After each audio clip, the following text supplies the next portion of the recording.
하나님은 우리한테 헌신을 요구하실 때 주지 않고 네 거 내놔라 이렇게 안 하시고요, 다 주시고 그중에 일부만 헌신하라 그러는 거죠.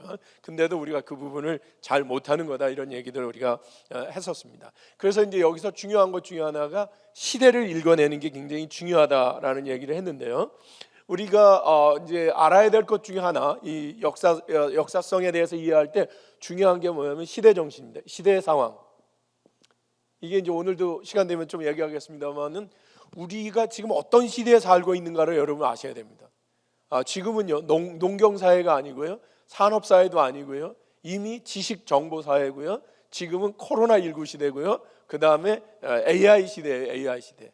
그러면요 신앙도 본질은 변하지 않지만 신앙의 모습이 변해가야 하는 거예요.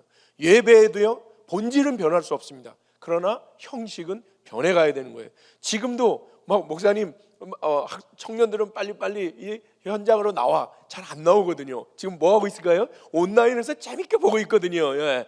바뀐 거예요. 우리가 아무리 막 해도 학생들 아무리 그래도요 지들 좋은 대로 하죠, 우리 좋은 대로 안 따라와요. 이게 그럼 누가 변해야 돼? 이제 내가 변해야 돼. 내가 거기에 맞게끔 그네들에게 익숙한 방법으로 우리가 컨텐츠를 제공하지 아니하면 이제 교회가 설 자리가 없는 거예요. 사실 대학도 마찬가지입니다. 대학도 코로나19 이후에 대학이 얼마나, 어제 제가 여기 와가지고 예향교회에서 한동대학교 학생들한테 수업했거든요. 그럼 한동대가 어디예요? 제가 여기 예향교회가 한동대예요. 제가 수업하니까. 그러니까 사이버 공간이 한동대예요. 사실 더 이상 저 건물이 그렇게 중요하지 않아요. 제가 방학 동안에 이제 또 미국에 가면요, 미국에 가서 강의하면 돼요. 그냥 제 수업 시간에는요 미국에 있는 제 제자들이 제 수업 시간에 와서 강의해요. 10분 15분 정도. 서울에 있는 정치인들이 잠깐 들어와 가지고 특강하고 15분 정도 하고 빠져나가요. 그럼 뭐죠? 시간과 공간 다 절약된 거예요. 옛날에 미국에 있는 제 제자를 제 수업에 부르려고 하면요 불가능해요. 돈도 많이 들어야 되고요, 그 사람이 스케줄도 못 맞추고요, 아무것도 못해요. 그런데 지금은요, 그죠? 사이버 시대가 되어버리고 나니까 너무나 쉬운 거예요. 이걸 어렵다고 생각하면 우리는 잘못하는 거예요. 시대를 잘못 읽어내는 거예요. 조금 이따 이제 더 그 얘기를 좀 할 수 있고, 두 번째 중요한 거는요 한계 상황을 읽어내야 돼요. 한계 상황. 시대 상황은 여러분 충분히 이해했을 거고, 한계 상황은 우리가 어쩔 수 없는 거. 예를 들면 죽음. 우리가 이 신앙이라는 것은 인간의 존재적 한계에 대한 뛰어넘 때문에 신앙이라는 것들을 하나님으로부터 온 것들이 있는 거예요. 우리가 있잖아요. 지금부터 영생 산다.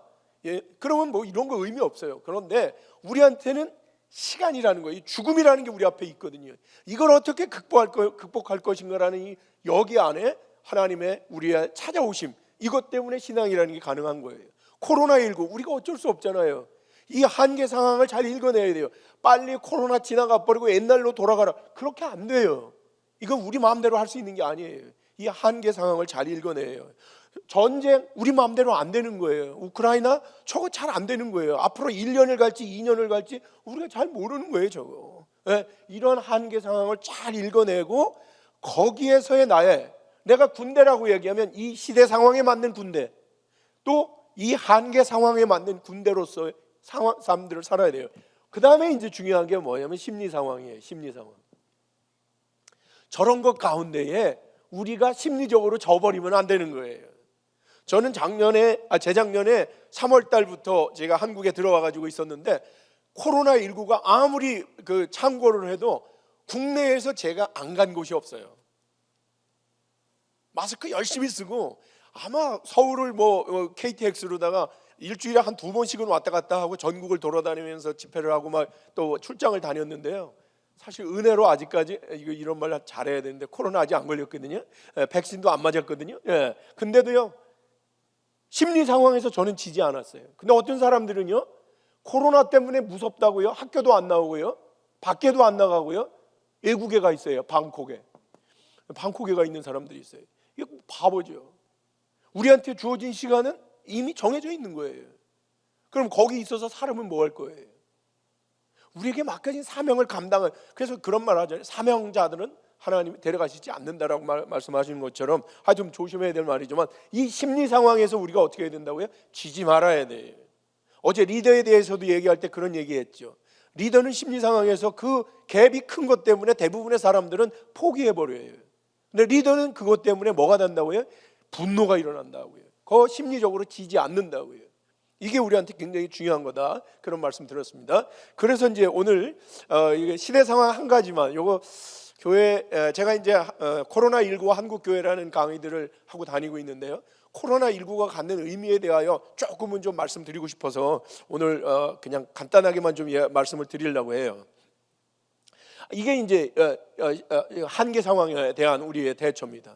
여러분 말이죠, 21세기를 지식과 정보사회 4차 산업혁명 시대라고 이야기하는데요, 사실 우리는요 이런 말을 받아들이지 않는 거예요, 이런 변화를. 그래서 이제 길어지는데 또 이렇게 잘못하면, 여러분 말이죠, 20세기가 언제 시작됐죠? 1900년대에 시작됐죠. 이때 사람들이 새로운 시대가 열렸다고 얘기했어요. 새로운 국제 질서가 열렸다고 막 그랬어요. 옛날에는 전쟁이 옆에 동네하고만 싸웠는데 전 세계가 같이 싸우고 전 국제 질서가, 새로운 국제 질서가 열렸다고 얘기하는데 아무도 이거를 뭐 피부적으로 그래 그렇게 하고 받아들이지 않았어요. 그런데 1914년에 무슨 일이 벌어졌느냐면 1차 세계대전이 벌어졌어요. 그래갖고 이게 언제까지? 1918년까지 가고요. 그래서 수천만 명이 죽었어요. 그래서 진짜 정말 아픈 4월이, 하여튼 많은 사람들이 죽어갔고요. 1919년에 무슨 일이 벌어졌느냐면 스페인 독감이 왔어요. 그래서 또 수천만 명이 죽었어요. 그때 1차 세계대전과 이런 전쟁이 끝나고 난 다음에 사람들이 시대가 변했다는, 왜냐하면 국가와 싸우는 저 멀리 있는 나라와 여기 있는 나라가 싸우는 것을 보면서 이때부터 1919년에 뭐가 생겼냐면 20세기가 실질적으로 시작됐다고 얘기하는 사람들이 있어요. 자, 21세기는 언제 시작됐죠? 2000년도에 우리가 뉴 밀레니엄 그러면서 막 폭죽 터뜨리고 난리 났었어요. 그런데요, 새로운 시대가 왔다고 얘기했는데 그걸 믿은 사람들이 그냥 느끼고 그쪽으로 들어간 사람들이 별로 없었어요. 1995년, 2000년이 되기 바로 전에 1995년에 인류에게는 뭐가 왔느냐면 월드 와이드 웹이라는 사이버 시대가 열린 거예요. 1995년에. 그러면서 2000년도에 새로운 시대가 왔다라고 공포를 했는데 사람들이 안 믿은 거예요. 근데 언제? 2019년에 코로나19가 딱 터지고 난 다음에 저희는 뭐 했다고요? 한동대학교? 아니, 한동대학교뿐만 아니라 한국에 있는 모든 학교는 어디로 들어갔어요? 월드 와이드 웹, 온라인으로 들어간 거예요. 그래서 이런 걸 뭐라고 말하냐면 역사의 티핑 포인트라는 말을 씁니다. 안 들어, 등을 떠들이는데 내가 힘이 있을 때는 어떻게 하죠? 안 가 그리고 안 떨어지려고 해요. 근데 누군가가 더 큰 힘이 와서 팍 떠대미면 어떻게 되죠? 앞으로 팍 넘어가죠. 마찬가지예요. 새로운 세대가 왔다라고 이야기했는데 인류는 여기에 적응하지 않은 거예요. 그러니까 코로나19라는 하나의 티핑 포인트를 줘가지고 어떻게 하는 거죠? 사이버 세계가 왔다는 것을. 여러분 말이죠, 교회한테 월드 와이드 웹이 열렸으니까 온라인 예배를 드려라 그랬으면은 누가 이거 했겠어요? 그냥 안 합니다. 근데 뭐 때문에? 코로나19 안 할 수가 없는 거예요. 그런데 요한복음 4장 23절 말씀에 보면요, 예배는 어디서 드리면 되는 거예요? 그림신산에서 드리는 거예요? 아니면 예루살렘에서 드리는 거예요? 이것도 저것도 아니에요. 어떻게 드리는 거예요? 영과 진리로 드리는 거예요. 한국교회가 이런 메시지에 잘 듣지 않아요. 대부분의 교회들은요, 빨리 코로나19 끝나서 옛날처럼 다시 돌아오기를. 모이는 예배가 얼마나 중요한지 저희도 압니다. 그러나 모이는 예배로만은 안 된다라는 시대적 변화를 읽어내야 되는 거예요, 이 한계 상황을. 다만 우리가 이제 모르는 게 뭐냐면 코로나19 이렇게 얘기할 때 코로나19를 우리는 언택트라고 말하죠. 언택트 시대가 왔다 이렇게 얘기하는데요, 언택트 시대는 코로나19 때문에 온 게 아니에요. 인류의 역사는 알고 보면 뭐예요? 언택트의 심화의 과정이에요. 여러분, 인쇄술이 발견됐어요. 인쇄술. 우리가 책을 봐요. 책을. 이거 컨택트예요? 언택트예요? 언택트예요. 쓴 사람은 어디 있는지 모르는데 나는 그 사람과 만나고 있어요. 전화기가 개발됐어요. 언택트가 심화된 거예요. TV, 라디오가 발명됐어요. 이거 언택트예요. 그 언택트의 심화의 역사가 가장 보편화되고 꽃을 피운 게 뭐냐면 월드 와이드 웹이에요. 사이버 세계예요. 또 하나의 세계가 열린 거예요. 그러니까 있잖아요, 코로나19 때문에 언택트가 왔다고 생각하는 건 엄청난 오해예요. 인류 역사는 또 하나의 세계를 만드는, 비지블 월드와 또 사이버 월드, 그리고 우리는 어디까지요? 인비지블 월드, 하나님의 나라까지, 하나님의 세계까지, 우리가 몇 개의 세계를 사느냐가 우리의 삶이 얼마나 풍성하냐라는 걸 결정하는 거예요. 옛날에는 우리는 뭐만 살았다고? 현실 세계만 살았어요. 살아있는 사람들하고의 삶만 살았다고요. 근데 어떤 사람들은요, 죽은 사람들하고의 세계에 사는 사람들이 있어요. 이걸 뭐라고 말하죠? 역사의 세계. 그죠? 죽은 사람들하고 계속 대화해요. 책을 읽고 막 이런 걸 통해 가지고. 누구는 음악의 세계를 살아요. 음악의 세계. 그냥 클래식을 듣고 뭐 이런 걸 들으면서 얼마나 풍성하게 사는지 몰라요. 그래서 우리가 풍성하게 산다라는 말은 몇 개의 세계를 살고 있느냐라는 거로 판단할 수 있는 거예요. 그래서 요즘 학생들은요, 절대로 보이는 세계, 비지블 월드만 살지 않아요. 그 학생들은 무조건 어느 세계를 산다고요? 사이버 월드, 사이버 세계를 사는 거예요. 그네들한테 그거는 하나의 팩트예요. 현실이에요. 현실. 우리가 어떤 세계를 살고 있듯이 인비지블 월드인 천국을 살듯이 분명히 알아야 되는 거예요. 사실은 더 많은 세계를 가질 수 있어야 된단 말이죠, 사실. 그리고 이제 다만 여기서 뭐냐면 코로나19에 대하여, 저는 코로나19가 분명히 우리한테 위기지만 하나님은요, 일방적인 위기를 주지 않으세요. 이건 우리에게 또 하나의 뭐라고요? 기회라고요. 위기를 제대로 극복한 자한테는요, 엄청난 기회가 오는 거예요, 사실은요. 근데 이거를 어떻게 해야 된다고요? 적극적으로 그 위기에 도전하는 자한테는 기회가 되는 거예요. 그래서 위기라고 생각하는 사람한테는 그냥 위기예요. 고난이에요. 근데 이 위기를 기회라고 생각하는 사람한테는 은혜예요. 나중에 뭔가 새로운 것들이 오는 거예요, 사실은요. 저는요, 코로나19가 대부분의 모든 것들을 본질로 돌아가게 했다, 이렇게 생각해요. 여러분, 코로나19가 오고 난 다음부터 하늘이 파래요. 오늘도 새벽에 제가 광주 국립박물관 다녀왔는데 막 사진을 찍었는데요, 하늘이 얼마나 새파란지 몰라요. 옛날 우리 코로나19 오기 전에는 하늘이 이렇게 새파랬어요? 누랬잖아요. 황사 때문에, 중국 때문에. 본질로 돌아갔어요. 제가요, 제 딸내미가 늦둥이가 한 놈인데, 이 놈이 2019년에 어디 갔느냐면요, 영국 런던으로 유학 갔어요. 제가 그때 인천공항에 갔더니요, 그 넓은 인천공항에 사람이 100명밖에 없더라고요. 그래서 근데도요, 제 친구들 중에 여행 가는 친구들이 있을까요, 없을까요? 있습니다. 그런데 그 이전에는요, 뭐냐면 관광이었어. 여행이 아니라 그냥 가갖고 그냥 찍고 오고, 그냥 사진만 찍고 오고, 맛있는 것만 먹고 오고, 거기에 머무르지도 않고 그들과 대화하지도 않고 관광. 근데 지금은 진짜 여행이 되게 하는 거예요. 거기에 머무를 사람, 거기를 느끼고 올 사람. 그러니까 여행이 여행되게 하는 거예요. 여러분, 대학이요, 교육이 교육되게 하는 게 코로나19가. 왜냐면 옛날에는 대부분 대학들이 건물 잘 짓고 부동산 투기해가지고 뭐하고 이번에 돈 버는 게 이놈은 다 그렇지는 않지만 많은 학교들이 그랬어요. 근데 지금은요, 건물이 필요 없는 거예요. 여러분, 미네르바 대학이라는 거 아시나요? 미네르바 대학. 여기는요, 하버드 대학보다도 실력이 더 좋은 아이들이에요. 한 500명 뽑거든요, 전 세계에서. 얘네들은요, 절대로요, 수업을요, 오프라인으로 안 해요. 100% 온라인으로 해요. 캠퍼스가 없어요. 애들은요, 4년 동안에 7개의 나라를 돌아다니면서 6개월씩 머무르고요, 거기서 낮에는 인턴십을 해요. 한국에도 와요. 이태원에 6개월 머무르고 한국의 삼성, 현대, LG 이런 데서, SK 이런 데서 인턴십 하고요, 저녁에 와서 뭐 하느냐면 수업을 온라인으로 듣습니다.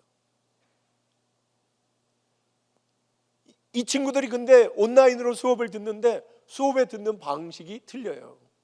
교수가 만약에 저처럼 이렇게 말을 많이 하잖아요. 거기서 경고가 울려요. 20% 이상만 교수가 말을 하면요, 삑삑 울려요. 누가 말을 해야 된다고요? 80%는 학생들이 얘기해야 됩니다. 교육이라는 거는 어떤 거냐면 education, out이라는 거예요. education, 끌어낸다는 거예요. 바깥으로. 누구 안에 있는 걸? 학생들 안에 있는 잠재적인 것들을, 지식들을 끌어내는 거예요. 만들어내게 하는 거예요. 창조하게 하는 거예요. 사실 옛날에 교육은 뭐라고요? 내가 가지고 있는 지식을 많이 갖고 있는 사람들의 것을 저쪽으로 이전하는 게 교육이었지만 지금은 아닌 거예요. 여러분 안에 있는 것들을 끌어내는 게 교육이단 말이에요. education. 이렇게 하는 거죠. 그래서 교육이 교육되게 한다니까요. 아까 얘기한 것처럼 저 혼자만 가르치는 게 아니라 전 세계에 있는 사람들이 제 수업 시간에 와서 강의할 수 있는 기회가 열린 거예요. 비용이 안 되는 거예요. 비용이 작은 비용이면 해결되는 거예요. 시간과 공간, 우리 인간의 한계가 뭐라고요? 시간과 공간의 한계를 갖고 있는 거거든요.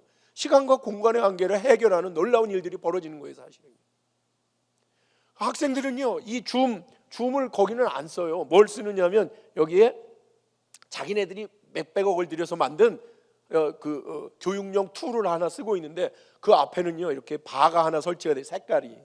학생이 말을 얼마나 했느냐에 따라 요 색깔이 변해가요. 하나도 안 하면 그냥 빨간 거. 그리고 얘가 말을 잘했고 선생님이 봤을 때 대답을 제대로 했다 그러면 또 가중치를 주면 점수가 툭 하나 올라가고 마지막 수업이 끝나면 이 색깔이 자연스럽게 뭐로? 점수로 바뀌어요. 그러면 어떻게 될까요? 학생들이 그 수업에 집중할까요? 안 집중할까요? 사이버라고 집중 안 해요? 그럼 그냥 빵꾸예요. F예요, F. 그래서 우리가 또 한 가지 오해하는 게 뭐냐면, 우리가 오해하는 게 사이버에서 하는 것을, 예를 들면 온라인 강의와 온라인 예배를 오해하는 거예요. 온라인 예배 하나를 예를 들어서 설명해 볼까요? 온라인 예배는 있잖아요, 오프라인 예배를 생중계하는 게 온라인 예배가 아니에요. 그건 중계 예배예요. 중계 예배. 요즘 청년들은요, 목사님 얼굴이 40분, 60분씩 계속해서 똑같은 얼굴이 보여지는 것을 절대로 견딜 수가 없어요. 목사님의 목소리는 나오지만 그 시간에 뭐를 해야 되는 거예요?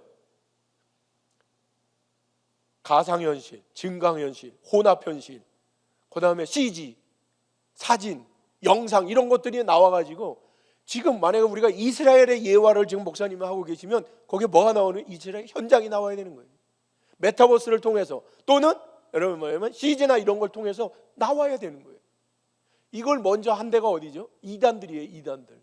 옛날 만민중앙교회인가 어디가 여기 뭐가 나왔다 그랬어요? 천사, 그죠? 하는 거예요. 이제는 그냥 귀로만 듣는 게 아니라는 거예요. 그래서 뭐가 돼야 되는 거냐면 컨텐츠가 바뀌는 거예요. 우리가 온라인 강의라는 게 저 혼자 강의하고 있는 걸 얼굴도 안 보여주고 옆에 파워포인트만 띄우고 얼굴을 요만하게 보여주는 게 아니라 거기에 오프라인에서 쓸 수 없는 다양한 컨텐츠들을 사용하는 걸 우리는 뭐냐면 온라인 강의라고 말한다는 거죠. 사실 그런 면에서 우리가 쓰잖아요. 대부분. 그래서 뭐냐면 언택트인데 딥텍트예요. 제가 수업할 때는 있잖아요, 제 노트북 말고 여기에 42인치 모니터를 갖다 놓고 학생들의 얼굴이 여기 다 뜨거든요. 이름 다 나오고요, 그 다음에 걔가 전공이 뭔지 나오고요, 제가 숙제 내준 거를 몇 번 읽었는지 다 써서 딱 나와요. 그럼 제가 걔네들 만약에 한 놈이 좋은 것 같다 그러면 바로 보여요. 그럼 딱 질문하는 거예요. 그러면 깜짝 놀라면 다른 애들도 다 놀라죠. 거기 답 잘못하면 조교가 채점해요. 우리는 아직 그 툴이 없으니까. 제가 질문한 거에 얘가 답을 제대로 안 했는지 조교가 뒤에서 채점하고 있어요. 애들이 긴장을 할까요, 안 할까요? 그래서 언택트가 어떻게 된다는 거예요? 딥텍트. 깊은 그 터치. 그러니까 예배도 일방적으로가 아니라 이제는 쌍방향의 예배가 얼마든지 가능한 거예요. 사실 요즘 청년들은 뭘 원하는 거냐면 그런 걸 원하는 거예요. 사실 질문도 있을 수 있는, 모르겠어요. 형식에서 본질은 변하지 않습니다. 그러나 형식은 얼마든지 변할 수 있다는 걸 우리가 아는 거고요. 그 다음에 이 온라인 시대의 중요한 거는 그래서 하이테크, 하이터치입니다. 이 엄청난 기술을 교육과 예배 이런 것에 어떻게 하라는 거예요? 쓰라는 거예요. 여기서 뭐가 일어난다고요? 하이터치가 일어난다는 거예요. 사실 깊은 터치, 이게 일어나는 거예요. 그래서 아직 한국에는요 교회들이 온라인 예배를 제대로 실시하고 있지 않는 거예요. 지금 앞서 있는 몇몇 교회들은요, 그래서 목사님하고 반드시 팀이 한 대여섯 명이 한 팀이 일어납니다. 그 중에 중요한 건 목사님은 그냥 스피커야. 그 다음에 누가 있어야 되면 PD가 있어야 돼요. 프로듀서가 있고, 거기에 테크니션, 기술자, 촬영, 그 다음에 카피라이터. 그래서 그 전체 목사님의 1시간 동안에 우리가 여기서 드려지는 예양교회에서 드려지는 1시간의 예배를 프로듀싱 하는 거예요, 사실. 그래서 어느 순간에는 목사님의 얼굴이 나와야 되고 어느 순간에는 CG가 나와야 되고 하는 것들이 어떻게 되는 거예요? 여기서 만들어지는 거예요. 이게 온라인 예배예요. 그래서 우리한테 지금 이 4차 이 시대 상황을 잘 읽어내면 우리 교회한테 가장 지금 중요한 거는 뭐냐면은 IT에 대한 문해력이에요. IT에 대해 다 이해해야 돼요, 여러분. 사실은 왜 시대가 바뀌었기 때문에. 제가 이런 교회들 다니다 보면 한 70 먹은 장로님들 뭐 이런 분들이 있잖아요. 아유, 저희는 그런 거 뭐 하나도 몰라가지고요. 그러면 제가 막 뭐라 그래요? 장로님 몇 살 사실 거예요? 100살은 살아야죠. 그럼 30년 동안 그것도 못한다고 사람들한테 그냥 천덕꾸러기 당할래요? 일주일만 공부하면요 다 할 수 있어요. 그래서 교회는 뭐가 있어야 되냐면 IT 서포트 팀이 생겨야 돼요. 여기 청년들이 그걸 해야지 돼요. 그래서 연세 드신 분들한테 그런 서비스를 해줘야 돼요. 주차 서비스처럼 여러분 뭐를 해야 된다고요? IT 서비스를 해줘야 돼요. 그럼 여러분이 쓰다 남은 패드나 이런 것들을 그분들한테 드리고 다 설치해 놓고 누르기만 하면 들어갈 수 있도록. 그리고 이 안에 이제는 뭐냐면 목사님과 함께 하나의 프로듀싱 팀이 생겨나야 돼요, 사실. 그래서 콘텐츠들을 고급화해야 돼요. 그래서 지금 우리의 화두가 뭐예요? 콘텐츠가 전부다. 한국은 그래서 아직도 모르는 거예요. IT가 강화됐지만 IT에서 엔터테인먼트 기능은 강아지인데 실질적으로다가 이런 교육 기능에 대한 이러한 콘텐츠들은 너무 약한 거예요. 저는 대학에서 뭐가 있어야 되느냐면요, 이렇게 콘텐츠를 만들어내는 그런 서포터 기능들이 있어야 됩니다. 교수 혼자 이런 걸 못 만들어냅니다, 사실. 그래서 여러분 말이죠, 미네르바 대학에서는 가장 큰 팀이 뭐냐면 이러한 LP라고 그러는데 러닝 플랜, 교수하고 함께 1시간 동안 수업을 어떻게 가르칠지에 대한 플랜을 만들, 플래닝을. 그러면 그건 누가 하느냐면 교수 혼자 하는 게 아니에요. 여기에 교육공학을 한 전문가들이 모여가지고 그거를 1시간짜리를 짜주는데 A4지 한 30페이지 정도로 몇 분 지나고 나면 어떤 질문을 던져라, 여기서는 어떤 영상을 보여줘라, 이게 쫙 나오는 거예요. 그래서 교수가 스피커가 아니라 뭐가 되는 거죠? 퍼실리테이터가 되는 거예요, 사실. 실제 그거를 움직이기만 하면 되는 거예요. 순서대로 따라가면 하는 정도까지 가는 게 이게 굉장히 중요한 것이다. 네. 그래서 여러분 말이죠, 코로나19 이 시대 상황에 대한 것들을 잘 읽어내고 이 한계 상황과 이런 것들을 읽어내고 우리가 그거를 어떻게 해야 된다? 주도해 나가야 돼요, 사실은요. 그래서 우리 예양교회 같은 경우에는 그래도 호남에서는 두 번째 큰 교회 이거라니까 이 안에 그런 걸 주도해 나가고 다른 작은 교회들이 따라올 수 있도록 그런 그 플랫폼들을 만들고 툴들을 만들고 컨텐츠를 만들어서 그들에게 나누는 것까지 해야지 돼요. 그래서 여러분 청년들이 도와야 돼요. 이거는 목사님 절대로 혼자 못하세요. 여러분 말이죠, 우리와 요즘 청년 세대의 차이점은 말이죠, 옛날에 저희 세대는요 직업을 하나 구하면요 평생 직업이에요. 평생 직장이에요. 여러분 요즘은 그렇지 않습니다. 제 제자들은요 한 명이 직장을 프리랜서로 다니면서 직장을 동시에 서너 개 해요. 서너 개. 또 직장을 있잖아요, 3, 4년 만에 한 번씩 옮겨요. 옛날엔 요렇게 올라갔거든요. 지금은 아니에요. 요렇게. 그래서 여기가 있어요. 나이가 30대 후반인데 외국인 회사에 뭐 인사총책을 한다고요. 어린 친구가 메뚜기처럼 뛰어 올라가지, 여기가 안전하니 여기가 계속 있겠습니다 이렇게 하다가 중간에 연수 지나서 막 잘리고 이런 거 안 한단 말이죠. 여러분 청년들 어떻게 해야 된다고요? 정신을 바짝 차려야 돼요, 사실. 그래서 여러분 말이죠, 여러분이 교회들이 지금 어려워지고 있잖아요. 여러분의 직장을 다니면서 교회를 돕는 또 하나의 팀을 만들어야 돼요, 사실은요. NGO를 돕는 팀들이 또 생겨나야 되는 거고요. 그래서 여러분이 하나의 직업 안에 안주하고 있는 게 아니라 직업은 어쩌면 나의 어떻게 보면 직장이 나의 교회일 수도 있고 나의 전도의 기관이 될 수도 있지만 그게 잘 안 될 경우에는 있잖아요, 내가 원하는 일들을 하기 위한 여러분만의 또 다른 플랫폼을 여러분이 가지고 있어야 되는 거예요. 사실 충분히 가능하고요. 지금은요 정말 앞에 나가 있는 친구들은요 직장 하나 갖고 거기에 만족하고 그냥 평생, 신기해요. 삼성을 들어가도요 5, 6년 있다가요 벌써 한 3년 전에 들어간 친구가 요즘 어떻게 지내니? 이제는요 이직 준비를 슬슬 하고 있습니다. 응? 삼성 들어갔는데 뭐 여기 삼성 5년 배울 거 거의 다 배운 것 같아요. 다음에는 일본계로 들어가려고 지금 준비하고 있습니다. 뛰는 거예요. 그만두고 튀어 올라가는 거예요. 그런 면에서 교회 안에 이러한 변화들에 대하여 여러분이 읽어낼 수 있는, 특별히 지금 코로나19 이후에 언택트 시대가 어떤 것인지에 대하여 여러분이 오해하지 않았으면 좋겠다는 생각이 많이 들고요. 예를 들면 선교도 마찬가지예요. 선교도 하나님은 코로나19 때문에 뭐 지금 중국에 있는 선교사님들이 다 쫓겨나왔다고 얘기하잖아요. 그런데요 사실은 이게 쫓겨나온 게 아니라요, 옛날부터 선교사 재배치가 한국 선교계의 가장 큰 화두였어요. 그냥 모여서 하는 거예요. 그냥 북경에 6,000명, 상해에 3,000명 막 이렇게 모여 있는 거예요.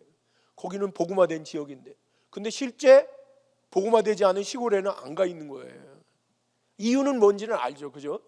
그럴 수밖에 없는 것도 좀 알지만, 그러나 하나님은 안타까우신 거예요. 흩어라. 그리고 컨퍼런스 할 때마다 선교사 재배치를 얘기를 하지만 실제 누가 먼저 밑으로 내려갈 거냐, 안 나가는 거예요, 잘. 그러니까 어떻게 한 거예요? 다 들어와. 코로나19로 다 들어와. 그리고 지금 어떻게 해야 돼요? 이제 재배치해야 돼요. 하나님은요 하나님의 뜻을 이루어 가시는 거예요. 저는 선교 컨퍼런스에 가가지고 그 이전부터 선교사 재배치에 대한 이야기들을 계속 얘기했었고, 이번에 다 쫓겨나오고 난 다음에 막 뭐 겁먹고 그럴 때 겁먹지 마라. 이거 하나님이, 우리가 하지 못하는 걸 하나님 직접 행하시는 거다. 지금이 재배치의 적기다. 여러분, 중국인들이 중국에만 있습니까? 아니에요. 전 세계의 중국인 디아스포라들이 막 다 흩어져 있거든요. 중국에 들어가서 하려면 공안 때문에 막 뭐 걱정이 되지만, 아니 일본에 가서 중국인들, 한국에서 중국인들 이제 사역하신다고 말씀 들었는데 얼마나 편하고 좋아요. 누가 잡아가요? 한국 경찰이 중국 사역한다고 잡아가요? 안 잡아가요. 이제 집중하셔야 돼요. 여기에 중국 선교는 이렇게 디아스포라 사역으로 바뀐 거예요. 이제 누가 바꾸셨다고요? 우리가 안 가니까 하나님이 티핑 포인트 확 등떠미 내려서, 여러분 아프간 사람들이 우리가 이슬람 쪽으로 잘 안 나가니까 있잖아요. 이슬람 사람들을 그냥 1,000명씩 불러가지고 전도하라고. 하나님의 관점에서 재해석하려고 노력하면요, 하나님은 하나님의 일을 어떻게 한다고요? 하고 계시다는 걸 우리가 깨달아야 되는 거죠, 사실. 그래서 이런 시대적인 변화에 대하여 우리가 분명하게 고민할 필요가 있다. 이 말씀을 간단하게만 좀 드리고요. 좋습니다. 그래서 근데 어제 저 결론을 내리지 못한 게, 우리의 정체성이 확장되어야 되는데 정체성이 확장되어야 된다고 얘기했잖아요. 그 중에 마지막이 뭐냐면 에베소서 4장 22절에서 24절 말씀이에요. 제가 예수님을 믿고 난 다음에 가장 좋아하는 말씀 중에 하나고요. 제가 가장 먼저 바뀐 게 뭐냐면 이거예요. 본 어게인이잖아요. 옛사람이 변해 새사람이, 너희는 썩어져갈 구습을 쫓는 옛사람을 벗어버리고 심령으로 새롭게 되어 하나님을 따라 의와 진리의 거룩함으로 지으심을 받은 새사람을 입으라. 이 말씀에 제가 최고의 은혜를 받은 건데요, 여러분 올드맨이 변하여 뉴맨이 되는 본 어게인, 그죠? 중생에 대해서 이야기하고 있는데요, 여러분 중생의 의미가 뭘까? 저 한번 생각을 해봤어요. 중생을 한다는 게 뭘까? 그죠? 니고데모도 계속 물었잖아요. 중생이 뭐냐고. 살았는데 어떻게 또 새롭게 태어나느냐 이렇게 얘기했을 때, 그 영적인 새로운 태어남이 뭐냐라고 얘기했을 때 하나님 배추 흰나비의 예화를 주신 거죠. 여러분 배추 애벌레는 녹색이잖아요. 푸른색이잖아요. 배추 색깔이잖아요. 얘가 배춧잎을 계속 먹다가 보면요, 계속해서 먹지 않고 중간에 멈춰요. 그리고 있잖아요, 꼬치를 줘요. 꼬치를 짓고 난 다음에 조금 더 지나면 있잖아요, 꼬치 안으로 들어가면 숨을 못 쉬어서 죽을지도 모르는데 그 안으로 들어가요. 그리고 조금 더 지나가면요, 거기에 구멍을 뚫고 전혀 다른 형태의 서럽도록 흰 배추 흰나비가 되어 나와요. 여러분, 우리가 중생한다라는 게 어떤 거냐면, 그러니까 하나님을 믿는다라는 게 배추 애벌레가 아주 통통한 배추 애벌레가 되거나 아주 도덕적으로 괜찮은 애벌레가 된다는 뜻이 아니라는 거예요. 본질적으로 전혀 다른, 이게 트랜스폼이에요. 겉사람과 속사람이 변해가는 완전한 변화. 그래서 애벌레가 흰나비가 되는 것과 같은 그러한 겉모습과 겉사람과 속사람이 다 변하는, 여기까지를 이야기하는 거예요. 우리 안에 이 변화가 안 되어 있기 때문에 저도 마찬가지고 여러분 마찬가지고 완성되지는 않아요. 아직까지 불완전한 완성 상태를 가지고 있지만, 어쨌든 관념적으로 우리가 알 수 있는 것은 뭐냐면, 새 사람이 된다라는 게 뭔지는, 어제도 제가 계속해서 강조하는 게, 첫 번째는 우리가 아는 거예요. 다른 말로 얘기하면 보는 거예요. What to see, 뭘 볼 것이냐, 무엇을 알 것이냐. 두 번째 중요한 거는 이걸 행해야 되는 거예요. Practice, what to do, 하는 거예요. 세 번째 우리한테 중요한 거는 what to change, what to create, 어떻게 변화시킬 것인가, 어떻게 창조할 것인가. 이게 우리가 정말 사명자들이 해야 되는 건 저건 거예요. 하나님에 대하여 아는 거예요. 하나님의 말씀대로 우리가 살아야 되는 거예요. 그리고 하나님의 말씀대로 세상을 변화시켜야 되는 거예요. 마찬가지인 거예요, 사실은요. 그래서 여러분 말이죠, 우리 흰나비가, 애벌레가 흰나비가 된다는 말이 이런 거예요. 사실은 먼저 영어를 깨달아야 돼요. 흰나비가 본 어게인 한다는 거에 대해서 분명히 우리가 먼저 알아야지 되는 거죠, 사실은요. 그러니까 우리가 이거를 다 이루지는 못해요. 100%는 이루지는 못하지만, 그러나 어떻게 되느냐 하면요, 이러한 변화도 부족한 가운데 우리는 하는 거예요. 우리는 완성된 상태에서 사역을 하는 게 아니고, 완성된 상태에서 이곳에서 살아가는 게 아니고요, 불완전하지만 하나님의 일들을 감당하는 거예요. 그래서 우리는 겸손할 수밖에 없는 거예요. 저 같은 사람도 어제 목사님한테 기도를 받으면서 얼마나 많은 은혜를 받았고 얼마나 많은 회개를 했는지 모르지만, 결론 오늘 아침에 이 자리에 설 만한 자격이 저한테 있을까요, 없을까요? 없어요. 그럼에도 불구하고 설 수밖에 없는 것은 뭐냐면, 이러한 날을 들어서 하나님이 쓰시겠다는 거예요. 그때 순종하며 나가는 게 이게 사역자의 자세이고, 그래서 저는 교만할 수가 없는 거예요. 저가 저를 알기 때문에.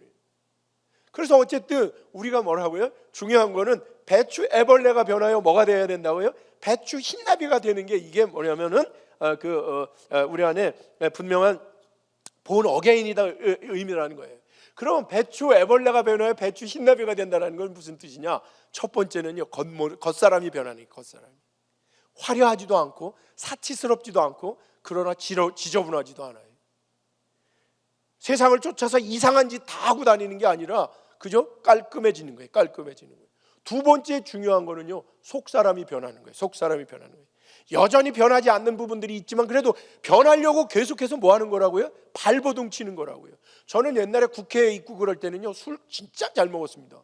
그 다음에 담배 이거 하루에 3겹씩 피우고 막 그랬어요. 최소한 이런 것들은 저는 지금은 생각도 하지 않습니다. 속사람이 변하는 거죠. 가끔가다 서울에 올라가서 옛날 정치했던 친구들이 마 의원님 오늘 저녁에 약주 한잔 하시죠? 그러면 술? 이렇게 하면서 제가 상상도 못해요. 생각도 안 해요. 생각도 안 해요. 세 번째 중요한 거는 뭐냐면, 삶의 무대가 바뀌는 거예요. 여러분, 배추 애벌레는요, 배추 한 포기에서 만족하고 먹고 자고 싸고 다 해요. 배추 흰나비가 되면 더 이상 배추 한 포기에 만족할까요? 만족하지 않아요. 이제는 눈을 들어 숲 전체를 바라보고, 어디에 맛있는 꿀이 있는지 예쁜 꽃이 있는지 거기까지 훨훨 삶의 무대가 넓어지는 거예요. 사실 우리가 한 명의 크리스찬이 되었다는 것은 바로 이런 거예요. 그래서 자기의 삶의 문제를 해결하기 위해서 자기 중심적인 삶을 살아가는 게 아니라, 하나님의 관점에서 하나님의 눈물이 있는 곳까지 내가 거기까지 가는 거예요. 하나님의 기쁨이 있는 그곳까지 내가 가는 거예요. 저희가 아프리카로 왜 나갈까요? 저희가 우즈베키스탄으로 왜 갈까요? 그 하나님이 거기에 기뻐하시고 하나님의 아픔이 있기 때문에 거기까지 가는 거예요. 그래서 뭐가 넓어지는 거라고요? 우리의 삶의 무대가 넓어지는 거예요. 공간이 확장되는 거예요. 사실은요, 그런 사유가 넓어지는 거예요. 나하고 아무 상관이 없을 것 같은 필리핀의 그 아이들한테 대한 아버지의 마음 때문에 우리의 마음이 거기까지 가는 거예요. 이게 믿음인 거예요. 이게 본 어게인한 새 사람이 된 사람들의 기본적인 속성인 거예요. 사실은 삶의 무대가 넓어지는 거예요.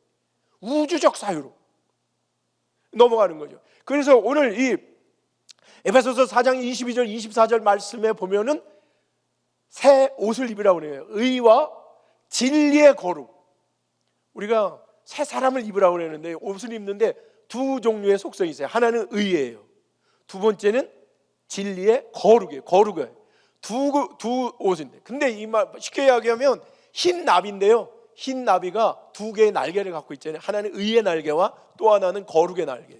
의의 날개는 의는 뭐냐면 옳고 그름을 상징하는 거거든요. 옳고 그름. 구약 시대의 옳고 그름을 설명하는 사람이 누굴까요? 왕입니다. 왕. 솔로몬한테 가면 애를 반쪽으로 잘라라 그러면 진실이 밝혀내죠.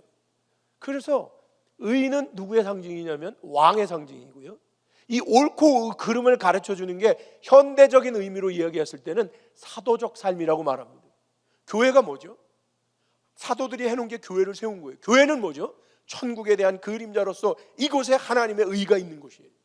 거룩이 있는 곳이에요. 그런 관점에서 우리는요 뭐냐면 의의 상징을 가지고 우리가 오늘을 살아가고 있는 거예요. 그러니까 저와 여러분은 한 명의 본어게 된 크리스찬이라고 얘기하면 여러분은 어떤 삶을 살아야 되는 거예요? 사도적 삶. 옳고 그름을 분별할 수 있는 능력을 갖는 거예요. 두 번째 중요한 거는 거룩이라는 한 날개를 갖는데, 거룩은 구약시대에 누구의 상징이냐면 제사장의 상징이에요. 제사장은 뭐 하는 사람이죠? 거룩한 하나님과 그렇지 않은 백성들을 화해시키는 피스메이커, 브릿지 빌더, 이게 되는 거죠. 에? 그러면 말이죠, 그래서 거룩하지 않은 자는 제사장이 될 수가 없어요. 대제사장이. 그래서 에봇을 입고 에봇 밑에 방울을 달고 다리에 끈을 묶고 지성소로 들어가죠. 예, 거룩하지 않은 자가 잘못 들어가면 방울 소리가 나지 않아요. 죽은 거예요. 그 시체를 끌어내기 위해서는 내가 들어가면 내가 거룩하지 않으니까 나도 죽으니까 이걸 잡아달리죠. 그래서 빼내는 거죠. 그래서 여러분 말이죠, 거룩의 상징을, 거룩의 새 옷을 입었다라는, 날개를 가졌다라는 말은 다른 말로 이야기하면 구약적인 제사장의 역할을 해야 된다는 거죠. 이걸 제사장의 역할을 현대적으로 얘기하면 우리는 중보자적 삶이라고 말합니다. 중보자적 삶. 그래서 저는요, 예수를 믿고 난 다음에 수없이 많은 정체성 가운데 제가 갖고 있는 가장 커다란 정체성, 아니 다 이루진 못했지만 저 안에 분명한 깨우침으로 있는 두 가지의 속성을 이야기하라면 뭐예요? 왕 같은 제사장이에요. 베드로전서 2장 9절에서 나오는 너희는 택하신 족속이요 왕 같은 제사장이다. 저는 오늘 여기에 강의 올 때도요, 비록 부족하지만 저는 진리를 선포하기 온 거예요. 왕 노릇하러 온 거예요. 또 제가 여기 청년들과 예한교회와 새물결 선교회를 위해 중보자로 온 거예요. 중보자로. 비록 바쁜 과정에 계속적으로 기도하지 못했지만 최소한 포항에서부터 여기 오고 여기 와 있는 이 동안에는요, 예한교회와 그 다음에 새물결 선교회에 저는 중보자로 있는 거예요. 중보자. 그래서 왕 같은 제사장, 저는 그 아이덴티티를 가지고 있다, 정체성을 가지고 있다고요. 여기에서 진리는 누구의 상징이냐면 이거는 선지자의 상징이에요. 진리는 선지자는 진리만 선포하죠. 근데 구약시대에는 어떻게 돼요? 제사장이 하나님 지성소에 들어가서 하나님의 말씀을 받아가지고 나오니까 이걸 선지자적 제사장, 선지자이면 제사장. 그래서 저는요, 어제 우리가 하나님이 나한테 성경에서 불렀던 수없이 많은 아이덴티티를 우리가 다 가져야 되지만 그 아이덴티티의 정체성의 마지막 완성을 저는 왕같은 선지자적 제사장, 저는 예한교회 모든 청년들과 또 성도들이 왕같은 선지자적 제사장이라는 분명한 아이덴티티를 갖고 하나님 안에 살아가기를 진심으로 기대하고 소망합니다. 이건 뭐 저한테는 비록 그럼 교수님은 왕 노릇 다 하십니까? 제사장 노릇 다 하십니까? 이렇게 말씀하면 저도 완벽하지는 않지만 분명히 깨우치고 있고, 저의 마지막 목표, 그 완성됨이 바로 뭐냐? 예수 그리스도를 따라간다라는 완성됨이 바로 왕 같은 제사장이에요. 예수님은 이 땅에 말구에 태어났지만 누구로 오셨다고요? 만왕의 왕으로 오신 거예요. 그분은 말구에서 태어났지만 이분은 그냥 오신 게 아니라 멜기세덱의 반차를 쫓은 제사장으로 오신 분이죠. 그 지금도 천국에서 하나님의 옆에서 우리를 위해 뭐하고 계시는 자로, 중보자로 계시는 거죠, 사실. 그래서 믿음이 그분을 작은 예수를 닮아가는 삶을 산다고 얘기할 때 분명하게 목표를 세워야 될 것은 뭐냐면 왕 같은 선지자적 제사장. 예수님이 이 땅에 천국의 복음이라는 진리를 선포하기 위해서 오신 거죠, 사실은요. 그런 관점에서 저는 우리의 정체성의 마지막이 뭐라고 하냐면 왕 같은 선지자적 제사장으로서 사는 것이다라는, 어제 오면서 저기 했을 때 이건 이제 바꾸죠. 여기까지만 할게요. 바꾸고 두 번째 PPT로 넘어가겠습니다. 왔을 때 청년들한테 주고 싶은 말씀이 뭐였느냐면은 나시린에 대한 마음을 주셨어요. 나시린의 마음. 왜냐면요, 여기 제가 정말 어제 너무 좋았던 거는 뭐냐면 대부분의 교회들은요, 설교가 끝나거나 말씀이 끝나고 나면 그냥 돌아가지요. 이런 사역을 하지 않아요. 대부분. 어제 몇몇 목사님들한테 저녁에 통화하면서 제가 예향교회 얘기를 했어요. 주일날 예배 끝나고 그냥 보내지 말고 기도시키고 기도 사역하고 보내라. 한국 교회는 지금 그런 실질적인 성령 사역이 작아져 가고 있다고요.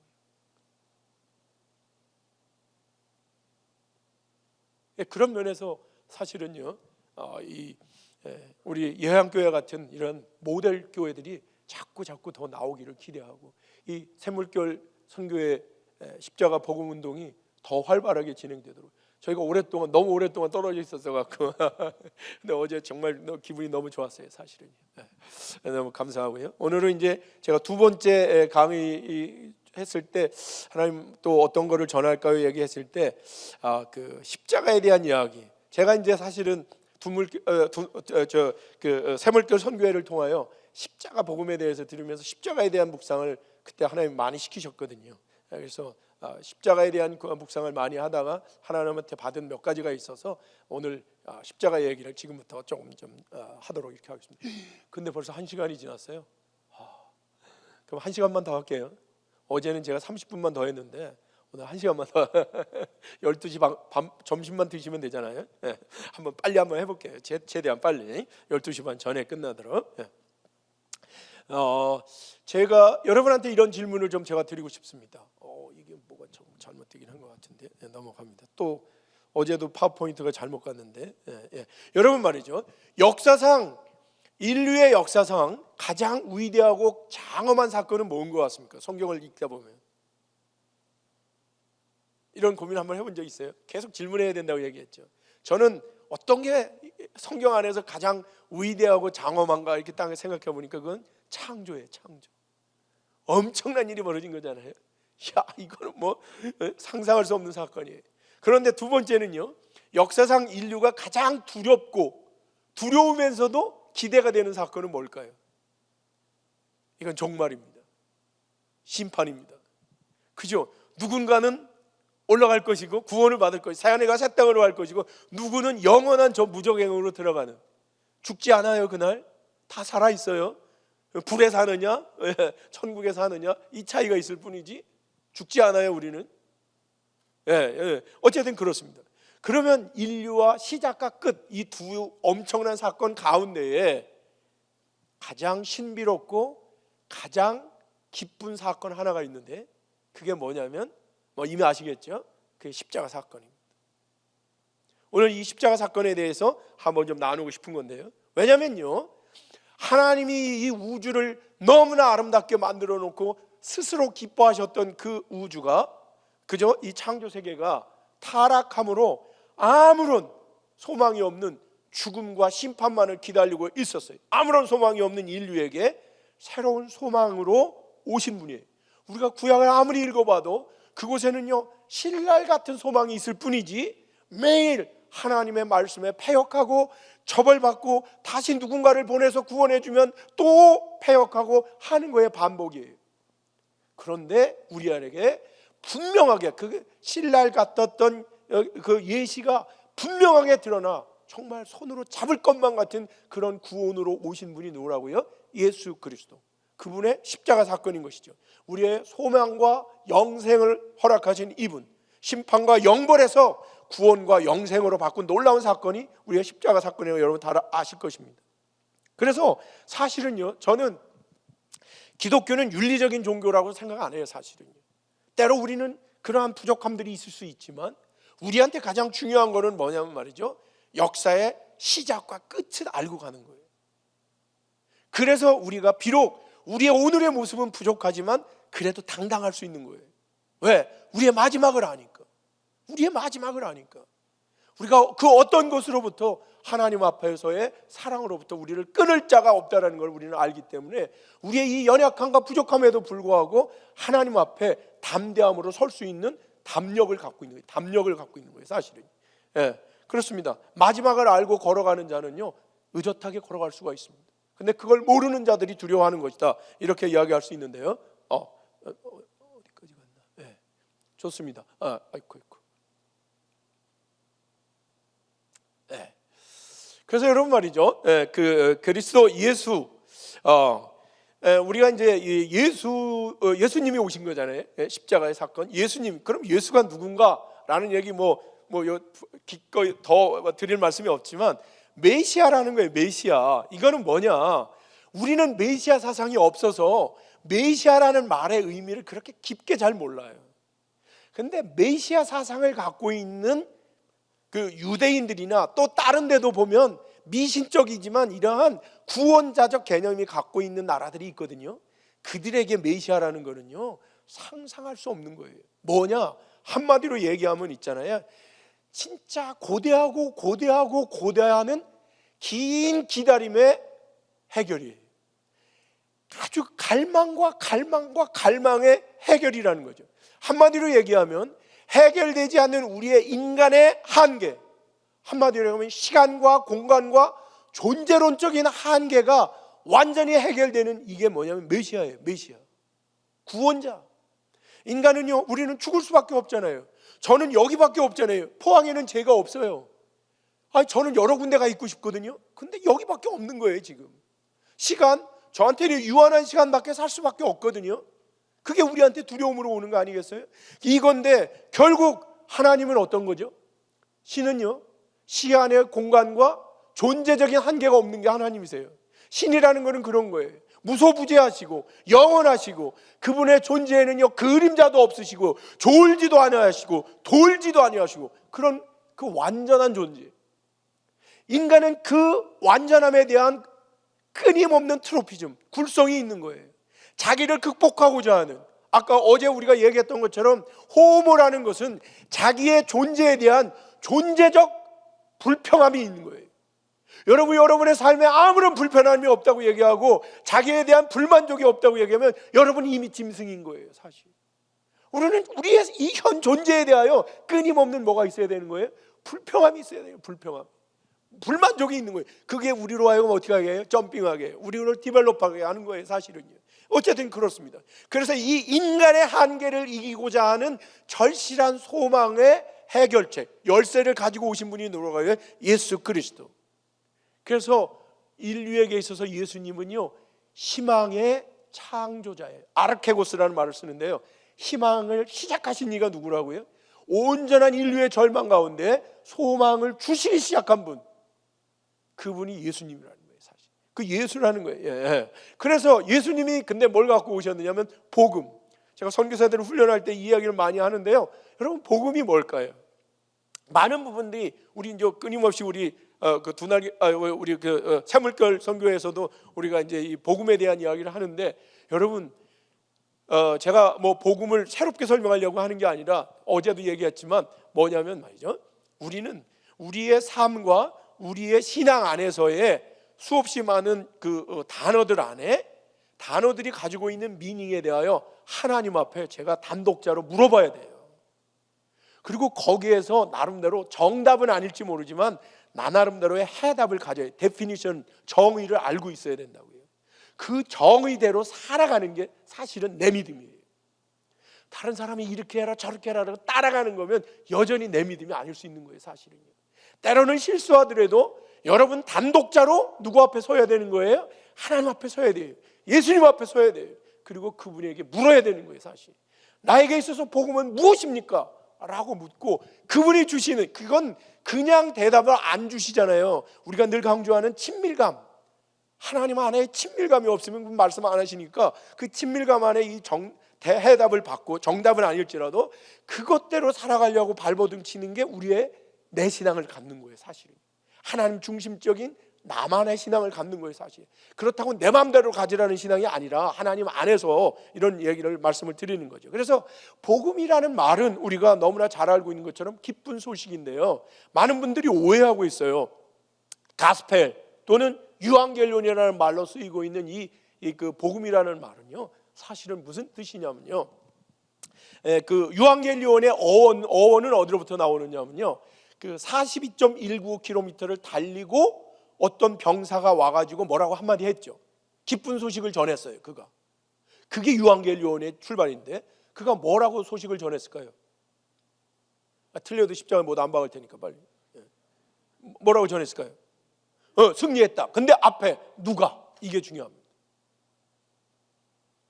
그게 기쁜 소식인데, 누구의 기쁜 소식이냐면 우리 나라가 이겼다. 유앙겔리온이라는 단어는 무슨 뜻이냐면 말이죠, 국가적 경사를 이야기하는 것입니다. 복음은 국가적 기쁨을 얘기하는 거예요.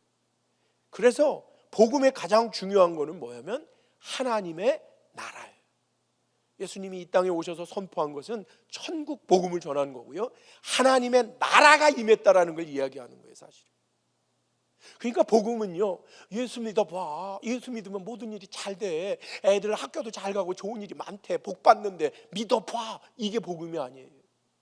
하나님의 나라가 임했어. 그 나라에 들어가. 너의 왕은 하나님이셔, 예수님이셔라는 국가, Kingdom of God. 그래서 하나님의 나라가, God's kingdom has come. 하나님의 나라가 임했다. 이게 복음의 진수입니다. 개인적인 아젠다들을 해결하는 게 아니에요. 복음의 마지막은 하나님의 나라가 임하는 거예요. 하나님의 나라가 임하는 거예요. 그래서 복음의 내용을 보면요, 많은 사람들이 뭐 예수님이 오신 것만 얘기해요. 예수님이 오셨네. 그거는 뭐냐면 하나님의 첫 번째 오심, 그죠? 초림. 근데 또 하나 중요한 거는 하나님의 나라가 완성되어지고 진정한 하나님의 나라가 도래하는 예수님의 재림, 이 두 가지의 소식이라고 보면 돼요. 저는 분명히 하나님 앞에 복음의 두 가지를 이야기하라 그러면 하나님은 초림. 제가 36세 예수님이 내 안에 오셨다라는 것을 깨닫고 난 다음에 내가 얼마나 행복했는지 몰라요. 자전거를 탈 때 엉덩이를 대고 자전거를 탄 적이 없어요. 너무 행복해서, 정말로. 그리고 옆에 있는 사람들한테 너무 행복하니까, 기쁘니까 뭐 했겠어요? 계속 전하는 거예요. 전도는 왜 하는 거냐면요, 복음에 대한 기쁨의 감동이 있으면 무조건 전하게 돼 있어요. 저는 마찬가지예요. 여러분이 복음을 전하고 싶은 마음이 있잖아요. 그러면 복음을 전할 마음을 주십시오 이렇게 말씀하지 마시고요, 복음에 대한 내 감동이 새로워지게 하소서.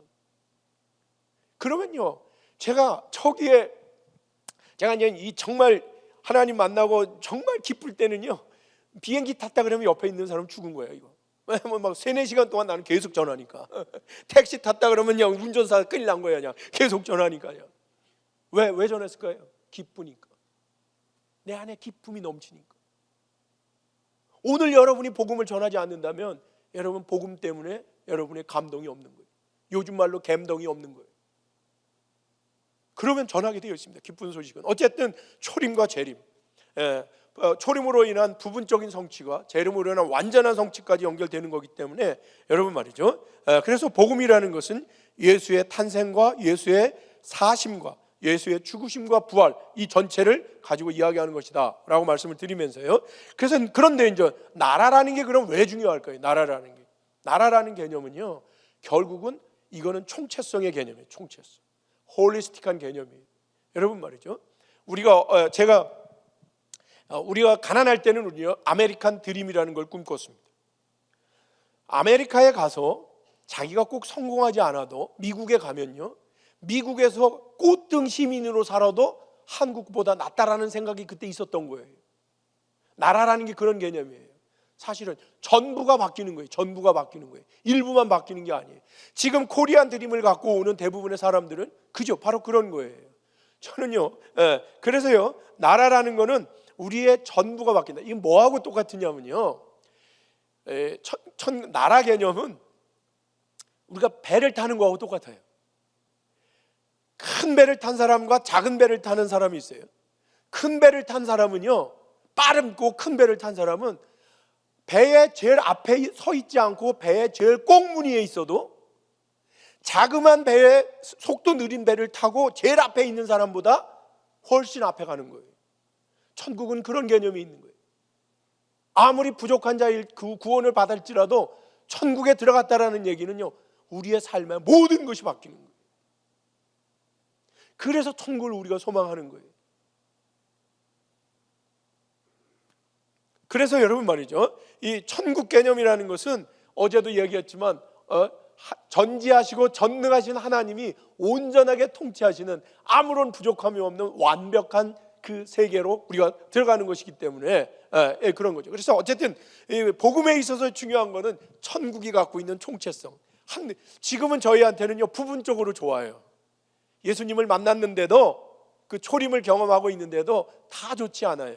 그러나 뭐냐면 우리가 재림에 예수님을 만날 때는 우리는 어떻게 된다고요? 완전해지는 거죠. 모든 부분에 있어서. 그런 것입니다.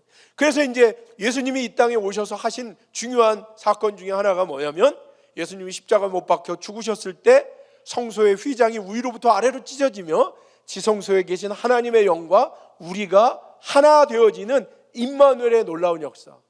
저는 예수 처음 믿고 난 다음에 이 임마누엘의 개념을 알고 얼마나 행복했는지 몰라요. 그분이 내 안에 들어오심, 그리고 끊임없이 성경에 하나님이 원하시는 가장 큰 일은 내가 내 안에, 내가 내 안에, 하나됨에 대한 그 소망. 그러니까 become one body, one flesh. 한마디로 얘기하면 하나님의 몸과 우리가 하나님의 몸의 지체가 되어지는 완전한 하나됨에 대한 소망함이 우리한테 굉장히 중요한 거죠. 그런데 그것이 뭐냐면 이 천국과 이 세상이 하나 되어지는 이 놀라운 완성이라는 것이 언제 일어나는 거냐면, 모르겠습니다. 두 가지를 이야기하죠. 하나는 정말 마지막 때에 그것이 일어나는 게 있는가 하면, 오늘 지금 우리 안에 현재성으로, 현존성으로, 현장성으로 나타나는 복음. 오늘도 천국을 우리가 어떻게 할 수 있는 거죠? 누릴 수 있는 이 복음의 현존성이 굉장히 우리한테 중요하다는 것이죠. 복음은 그런 것입니다. 우리 안에 오늘이 있는 것이에요. 그래서 크리스찬이라는 말은 정말로 하나님이 우리 안에 들어와 있고 하나님을 믿는 믿음 안에 있는 우리 안에, 이 크리스찬이라는 말은 사실은 어제도 시간이 없어서 이런 하나하나를 설명 못해서 여기다 잠깐 넣었는데요, 우리가 하나님 안에서의 정체성에 대한 것들을 고민하면 고민해 볼수록 너무나 분명한 것들이 있어요. 여러분 다 크리스찬이라고 얘기하는데요, 크리스찬이라는 말의 의미가 뭔지에 대하여 여러분이 직접 하나님한테 한번 여쭤보셔야 돼요. 그리고 그것이 나의 삶의 기준이 되는데, 제 얘기를 한번 해드릴까요? 제가 크리스찬이라는 말에 대하여 하나님 앞에 기도했을 때 하나님이 저한테 주신 게 세 가지입니다. 여러분, 신학적으로 크리스찬이라는 말은 그리스도에게 속한 자다, 이런 뜻이에요. 그리스도는 메시아, 기름 부음을 받은 자, 백성을 구원한 자, 이런 개념인데요, 이렇게 얘기하고는 잘 이해가 안 되더라고요. 그래서 저는 저의 해답을 찾기 위해 하나님한테 기도해 본 거죠. 그랬을 때 하나님이 첫 번째 저한테 주신 말씀이 뭐냐면, 크리스찬이라는 말은 뭐냐면 세상에 분류가 안 되는 인간들. 이게 무슨 뜻이냐? 크리스찬은요, 사도행전 2장 후반절 말씀에 보면 그 개종한 유대인들이, 오순절 다락방사건을 경험한 개종한 유대인들이 좀 모여서 살고 있는데, 그들이 어떻게 사느냐면요, 모이기를 힘쓰고 기사와 이적을 해가고 떡을 떼기를 좋아하며 순전한 마음으로 밥을 먹기를 좋아하고, 그죠? 자신의 물건을 팔아 남의 필요를 채우고 물건을 서로 통용하였더라. 아니, 이스라엘 안에 여기 일부의 사람들이 모여 사는데 이 사람들의 삶의 모습을 보니까, 제가 지금 짤막하게 얘기했지만 어떤 사람들이에요? 이상한 놈들이에요. 자기의 아파트를 팔아서 남한테 다 준 거예요. 자기가 타고 온 차, 제가 타고 온 차를 막 청년들한테 주고 간 거예요. 이상한 사람들이에요. 여러분, 이 사람들이 누구냐고 사람들이 물어봤어요. 이스라엘 사람들이냐? 이스라엘 사람 그렇게 살지 않아요. 바리새인들이냐? 그렇게 살지 않아요. 사두개인들이냐? 그렇게 살지 않아요. 이들을 분류할 방법이 없어요. 그래서 사도행전 11장에 가면 이들이 다 그리스도를 구주로 모신다고 얘기해서 이들의 이름이 크리스찬이라고 불림을 받게 된 거죠. 그럼 우리가 한 명의 본 어게인한 크리스찬이 됐다라는 말은 최소한 삶의 어떤 영역에서는요, 세상에 분류가 안 돼야 돼요. 여기 있는 대학생들을 놓고 봤을 때, 학생들을 놓고 봤을 때 여러분한테 뭐 요즘 애들 다 그렇지 뭐, 그러면 여러분 크리스찬 아닐 수 있어요. 만약에 여러분들이 기업인인데 뭐 요즘 기업인들 뭐 다 뭐 주일날 뭐 이렇게 하고 뭐 다 세금 떼어먹는 거죠, 이러면 그럼 크리스찬 아닐 수 있어요. 교인일지는 모르지만 크리스찬이 아닐 수도 있어요. 어느 영역에서 어떤 말을 들어야 되느냐면, 쟨 이상해, 저 사람이 이상해, 요즘 사람 같지가 않아, 꼭 골동품, 천연기념물 같은 거예요. 분류가 안 되는 인간. 제가 요 예화를 하나만 알려드려 볼까요? 제 제자 중에 한 명이요, 자기 아버지는 일찍 돌아가시고 어머니는요 자기 누나가 학폭 때문에 정신병이 있었어요. 그래서 엄마가 특수 사역을 하느냐고 전도사님이에요. 집은 가난하죠. 한동대학교를 9년 만에 졸업했어요. 아르바이트를 서너 개씩 하느냐고. 얘가 9년 만에 졸업하면서 하버드 대학원에 합격을 했어요. 근데 돈이 없어서 하버드를 갈 수가 없는 거예요. 근데 그 사이에 뭐가 있었느냐면, 서울에서 하버드 총동창회가 열린 거예요. 그래서 넥타이를 딱 매고 하버드 동창회 장학금을 받으려고 서울에 올라갔어요. 올라갔는데 거기는 장관도 나오고 뭐 회장들도 나오고 막 이랬잖아요. 그런데 안 믿는 사람이 많으니까 술을 자꾸 따라주는 거예요. 얘가 3잔을 밑에다 버렸어요. 근데 4번째 잔에 어느 직구준 선배한테 걸린 거예요. 임마! 선배가 주는 술을 버리고 그래, 마셔! 이랬어요. 여러분이라면 4번째 술잔을 어떻게 했을까요? 뭐 하나님이 뭐 술 한 잔 마셨다고 뭐 우리를 미워할 사람도 아니시고 그런 아는 분도 아니신데 한 잔 먹을까? 여러분, 관계가 중요하니까 그렇게 했을 수도 있죠. 근데 이 친구는요, 성령이 역사하셨어요. 그래서 이 술을 딱 들고 말했어요. 일어나서, 저는 원래 크리스찬이라 술을 마시지 않습니다. 근데 선배님이 강권하시니까 너무 이 귀한 술잔이기 때문에 제가 마시겠습니다. 그리고 어떻게 했냐면요, 넥타이를 풀르고요 가슴에다 부어버렸어요. 무슨 일이 벌어졌을까요? 5번째 잔을 누가 권했을까요? 안 권했어요. 어디다 불지 모르는데. 그 사람들이 다 놀랐어요. 모든 사람들이, 얘가 4번째 잔을 마시면 5번째, 6번째, 7잔을 먹고 가면서 후회했을 거예요. 술 마시지 말았어야 되는데 뭐 이러면서 갔을 텐데요, 4번째 잔을 여기 붓는 순간요, 모든 사람이 너 이름이 뭐야? 너 어느 학교 나왔어? 다 두려워했어요.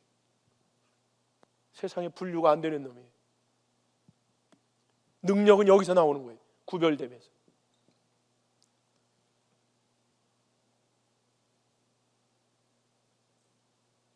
걔가 등록금을 받았을까요? 못 받았을까요? 그건 말할 것도 없어요. 하버드에 가서 1년 만에 하버드 대학원생 중에 원우 회장이 됐어요. 하나님 쓰시는 거예요. 중앙일보에 대문짝만 이렇게 났었어요. 분류가 안 되는 인간. 저는 다 부족하지만 한 분야에 있어서는 제가 그래도 세상에 분류가 안 되는 사람이에요. 누가 그렇게 말할까요? 제 집사람이요. 당신은 이상한 남편이야. 왜냐면 집은 다 내팽개치고 매일 사형만 해로 다니니까. 저는 크리스찬임에 틀림이 없어요. 그런 당신과 같은 교수가 어디 있어? 막 매일 그래요. 그러니까 저는 크리스찬이에요. 세상에 분류가 안 되는 부분이 하나 있어요. 2번째 중요한 거는요, 크리스찬이라는 말은요, 여러분, 크리스찬이라는 말의 중요한 의미는요,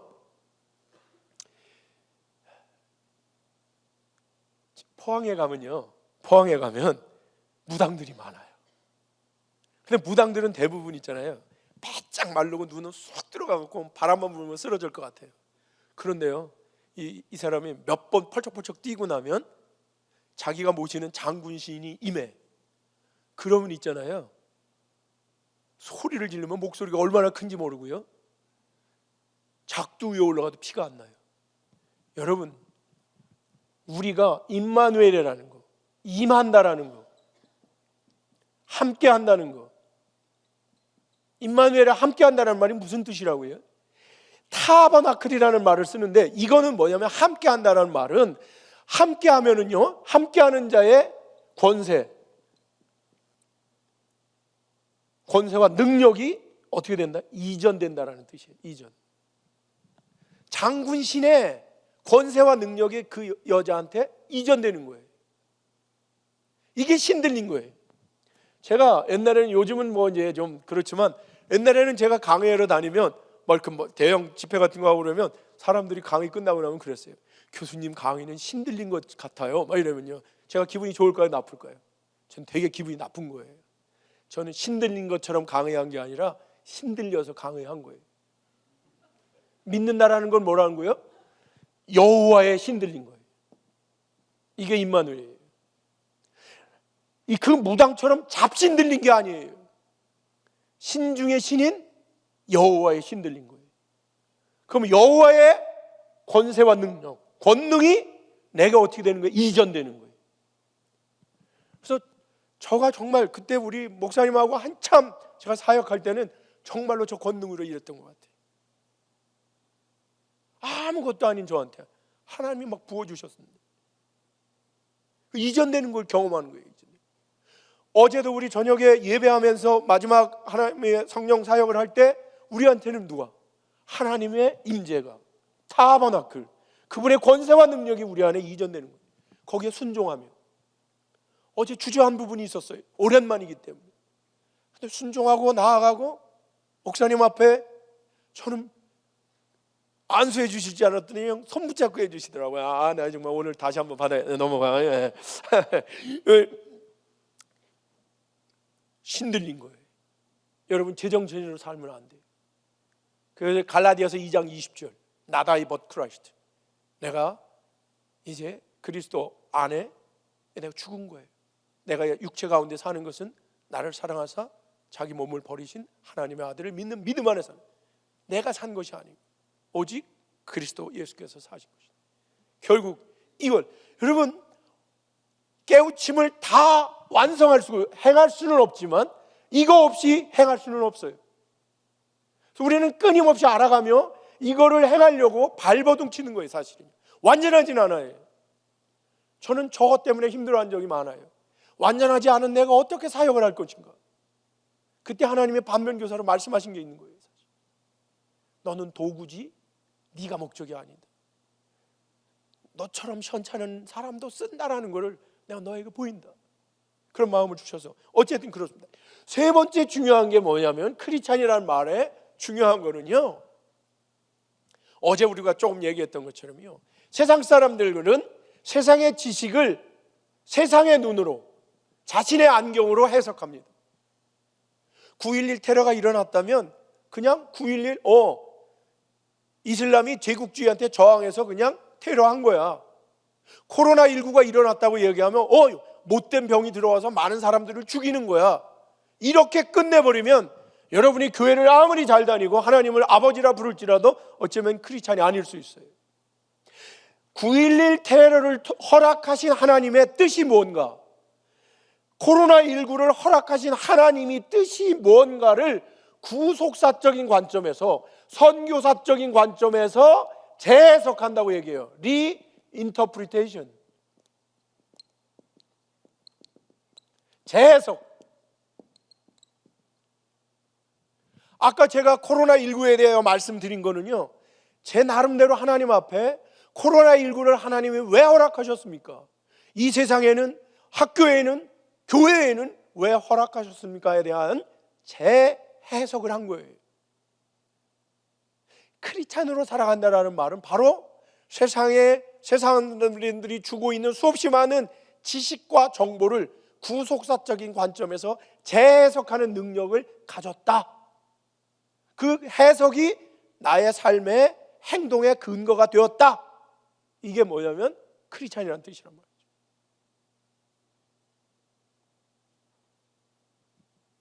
그래서 사실은요, 우리 안에는 예수가 오셨잖아요. 내 안에 오심, 그리스도의 완전한 연합. 그러니까 내 안에서 부분적이지만 그러한 열매들이 나타나는 걸 보는 거예요. 이게 선교고, 이게 전도고. 그리고 이러한 하나님과의 전부침은 그냥 한 번 하고 끝나는 게 아니라 지속적으로, 서스테이너블하게, 또 끊어질 때도 있어요. 사실은요. 그러나 또 다시 계속해서 연결되어지는 그러한 것을 우리는 이야기한다. 이렇게 말씀드릴 수 있겠습니다. 그래서 결국은 뭐냐면, 그리스도의 복음의 세계라는 것은 사실은 죽음이 아닌, 영원한 심판이 아닌 영원한 삶, 그죠? 자신의 한계를 넘어서는 신의 세계에 참여하는 그 놀라운 기쁨. 그래서 크리스찬에 있어서 가장 중요한 건 이 기쁨인 거예요. 더 이상의 고통과 한계가 없는 것들을 깨닫고 그거를 부분적이나마 오늘을 누리는 거예요. 누리는 영원한 천국을 송함하며, 그래서 이 신적인 충만함, 플레로마라고 얘기하는, 우리가 가끔 성령의 충만함을 받았을 때 오는 그 희열, 이런 것들을 끊임없이 갈망하며 나아가는 것이다, 이렇게 이야기할 수 있는 것이죠. 예, 좋습니다. 예. 그 다음에 그래서 이제 오늘은 이제 지금부터 뭐 서론 요 정도만 하고요, 십자가에 대한 이야기를 한번 좀 해보겠습니다. 십자가에 대한 이야기, 이건 굉장히 하나님께서 저한테 특별히 주신 마음 중에 하나인데요. 여러분, 십자가라는 것이 우리에게 있어서의 가장 커다란 의미를 갖는 것은 두 가지입니다. 여러분, 십자가가 어떤 의미를 갖고 있다고 생각하시냐? 하나는요, 절대 순종이에요. 두 번째는 뭐냐면 하나님의 절대 주권이에요. 여러분, 아까도 얘기했던 것처럼, 여러분, 십자가는 말이죠, 십자가의 사건이라는 것은 사실은 예수님이 부활하신 게 기적이 아니라 사실은 예수님이 돌아가신 게 기적이라는 걸 저는 배웠어요. 돌아가실 수 없는 분이 돌아가셨기 때문에. 그런데 한번 여러분, 십자가면 여러분한테 떠오르는 게 뭐예요? 대부분 떠오르는 것은 고통일 것입니다. 아픔. 멜 깁슨의 영화 중에 패션 오브 크라이스트, 이거를 보면, 사실 뭐 시간 있으면 여기 가져왔는데 한번 보면 그 피, 맞음, 이거 엄청난, 근데 저는 그거는 상당한 오해라고 생각해요. 편견이라고 생각합니다. 사실은 십자가는요, 그 정도의 육체적인 고통을 이야기하는 게 아닙니다. 저는요, 36에서 예수를 믿고 난 다음에 성경을 읽어 나가는데 예수님이 겟세마네 동산에서 돌아가시기 전날, 십자가에 돌아가시기 전날 기도하시면서 막 우시더라고요. 그리고 이 잔을 피하게 해달라고 그러더라고요. 제가 그걸 읽으면서 이해가 안 됐어요. 아니, 예수님 왜 이러셔요? 예수님은요, 십자가에 못 박혀 죽으시면 3일 후에 부활하실 것을 아시는 분이었을까요? 모르시는 분이었을까요? 아셨죠? 그러면 부활하시면 뭐가 되는 거예요? 인류의 구원자가 되는 거예요. 그런데 왜 째째하게 십자가가 내 안에 안 왔으면 좋겠다는 거예요? 피할 수 있으면 피하게 해달라는 거예요. 이걸 보는 순간 기분이 나빠가지고, 이런 째째한 예수를 믿어야 되나? 전 믿고 싶지 않았어요. 그래서 그때부터 내가 하나님한테 기도했습니다. 하나님, 예수님이 여기서 왜 우신 거예요? 그러다가 제가 이스라엘의 그 성지순례 가가지고 겟세마네 동산에 가갖고 거기서 제가 물었어요. 예수님, 여기서 왜 징징거리며 우셨어요? 아니, 3일만 견디면 인류의 메시아가 되는데 왜 여기서 울고 이 잔을 피해가게 해달라고 얘기했어요? 그러면서 제가 병천 사람이거든요. 병천에서 태어나서 살았는데요, 유관순 누나를 생각했어요. 여러분, 만세 운동을 한 유관순 누나가 일본 순사들한테 잡혔어요. 그러면 어떻게 해요? 살려주세요 이랬겠을까요? 아니에요. 죽여 인마, 죽여. 그러나 한 조국의 광복은 와! 그러면서 죽었을 거 아닙니까? 그런데 예수님은 뭐라고 얘기했다고요? 이 잔을 피해갈 수 있으면 피해가게 해달라고. 이 잔을 받고 싶지 않다고. 그때 하나님이 저한테 좋은 예화를 하나 주셨어요. 그래서 십자가의 의미를 새롭게 깨닫는 역사가 있었어요. 여러분, 십자가의 진정한 의미는요, 그 아픔과 고통이 아닙니다. 그 정도가 아니에요. 그것도 엄청난 거죠. 우리가 그 고통을 당하면 어떻게 죽어갈 수 있을까라는 걸 얘기하면 엄청난 사건이지만, 사실은요, 십자가의 중요한 가장 큰 의미는 신의 자존심, 자존감을 버리는 거예요. 여러분, 신의 속성은 뭐냐면, 신의 속성은요, 영원성이에요. 동일성이에요. 불멸성이에요. 신은 죽으면 안 되는 거예요. 거룩성이기 때문에 신이 죽으면 이미 신이에요, 아니에요? 아니에요. 우리가 신이 아닌 이유는 뭐냐면 우리는 죽을 수밖에 없기 때문에. 논리적으로 신은 죽을 수가 없는 거예요, 본질적으로. 그런데 영원성과 거룩성과 불멸성과 동일성을 갖고 있는 신이 어떻게 한 거예요? 죽으신 거예요. 이건 사람이나 누구에게나요, 감정 중에 마지막 감정은 뭐냐면요, 자존감입니다.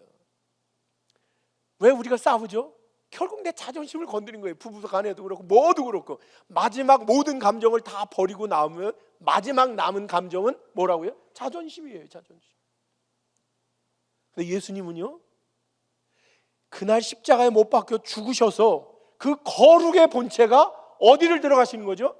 저 무적인 지옥을 가는 거예요. 지옥. 그 밑으로 3일 동안 어디에 들어가시는 거예요? 음부에 들어가시는 거예요. 저건 있을 수 있는 일이에요? 없는 일이에요? 없는 거예요. 이게 기적이에요. 그래서요, 저는 우연히 깨달았는데요, 우리의 사도행전에 보면 사도신경에 보면요, 십자가에 못 박혀 죽으시고 그 다음을 생략했어요. 영어에는요, 죽으시고 난 다음에 뭐라고 되어 있느냐면 descend to the hell, 지옥으로 던져졌다 이렇게 되어 있는데요, 3일 동안 지옥에 던져졌다 그러는데 우리의 선조들은요 그걸 번역을 안 했어요. 그리고 뭐냐면 죽으시고 사흘 만에 부활하셨다 이렇게 번역을 했지, 지옥에 던져졌다가 3일 만에 부활했다라는 것을 번역조차 하지 않으셨어요. 뭘 지켜드린 거죠? 우리 한민족이 영어로는 그 자존심을 안 지켜드렸는데 한국 우리의 믿음의 선진들이 하나님의 자존심을 지켜드린 거야. 어떻게 하나님의 본체이신, 거룩의 본체이신 예수님이 지옥에 갈 수 있는, 저 음부에 들어갈 수 있느냐? 우리는 이걸 번역할 수 없다. 모르겠어요. 그분들이 왜 번역을 안 했는지는 물어보지는 않았지만 저는 하나님의 관점에서 놓고 보면 이거는 너무나 고마운 일이죠. 그래서 여러분, 어쨌든 예수님은 당신이 죽으시는 것, 여러분 이게 어려우면요, 제가 예화, 두 황제의 예화를 제가 한번 하면 십자가에 이제 얼마 있지 않으면 부활절이기 때문에 이 말씀을 좀 드리고 싶은 건데요, 두 황제의 예화를 하나님이 저한테 주신 거예요. 여러분, 한국에요 마미노라는 황제가 있고요, 일본에 마스모도라는 황제가 있었어요. 두 나라가 싸워서요 한국의 3만 명이 일본으로 끌려갔어요, 포로로. 근데 마스모도 황제가 뭐라고 말했냐면 마미노 황제한테, 야 마미노 황제, 너 네 3만 명 너 중요하지? 중요하다. 그랬어요. 내가 그냥 살려줄게. 조건이 하나 있다. 무슨 조건이냐? 딱 그러니까 내가 내일 오줌을 넣을 테니까 너 내 가랭이 밑으로 지나가. 그러면 3만 명 살려줄게. 30만 명입니다. 30만 명.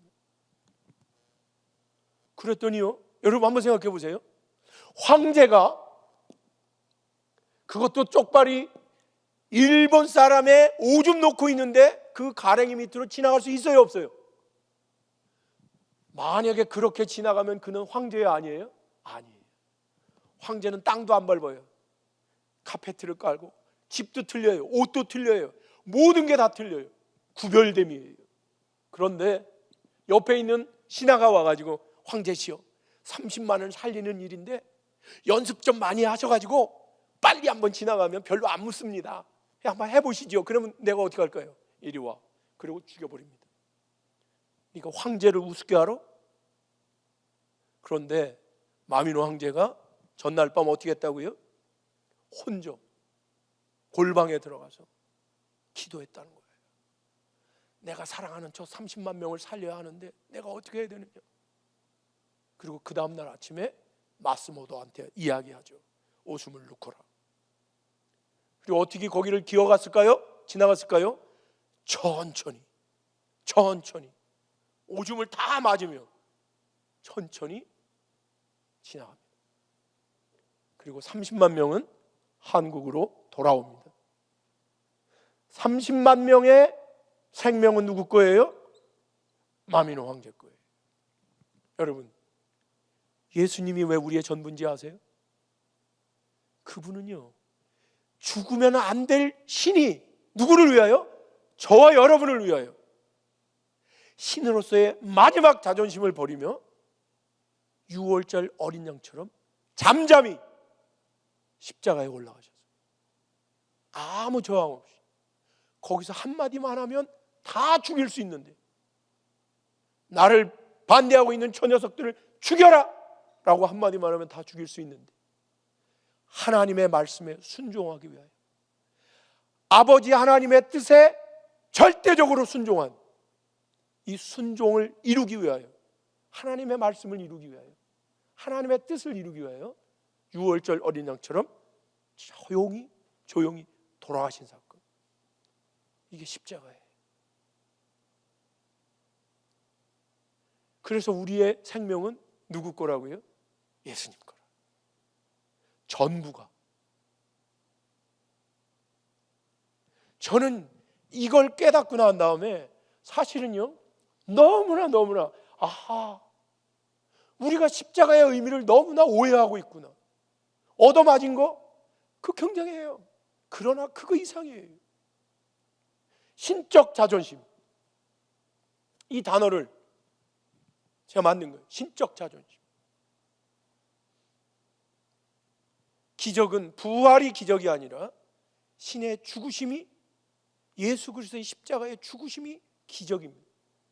그건 기적 정도가 아니라 있을 수 없는 일이 벌어진 놀라운 사건이다. 그래서 이 십자가는 예수님의 절대 순종,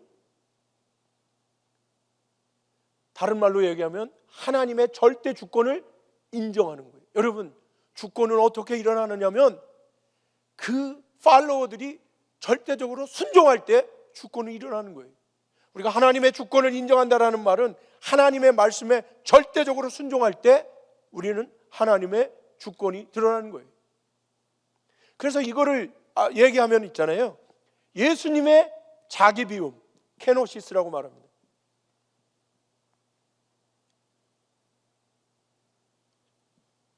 케노시스. 자기 비움. 하나님은 하나님의 본체이지만 그와 동등됨을 취하지 아니하시고 종의 형체를 입어 죽기까지 복종하신. 여러분, 거룩의 본체이신데 절대로 죽을 수는 없는데 종의 형체를 입어 죽기까지. 이 말씀의 뜻이 우리 빌립보서 2장 6절 말씀이 우리에게 너무나 절실하게 다가오는 거예요. 사실 이게 십자가입니다. 셀프 엠프티, 자기를 비운 거예요. 자기 의지하고는 전혀 상관없어요. 그게 겟세마네 동산에서 예수님의 울음이다. 너무 큰 것이다, 저는 이렇게 생각해요. 그래서 여러분 말이죠, 니체 얘기는 넘어가도록 하고요.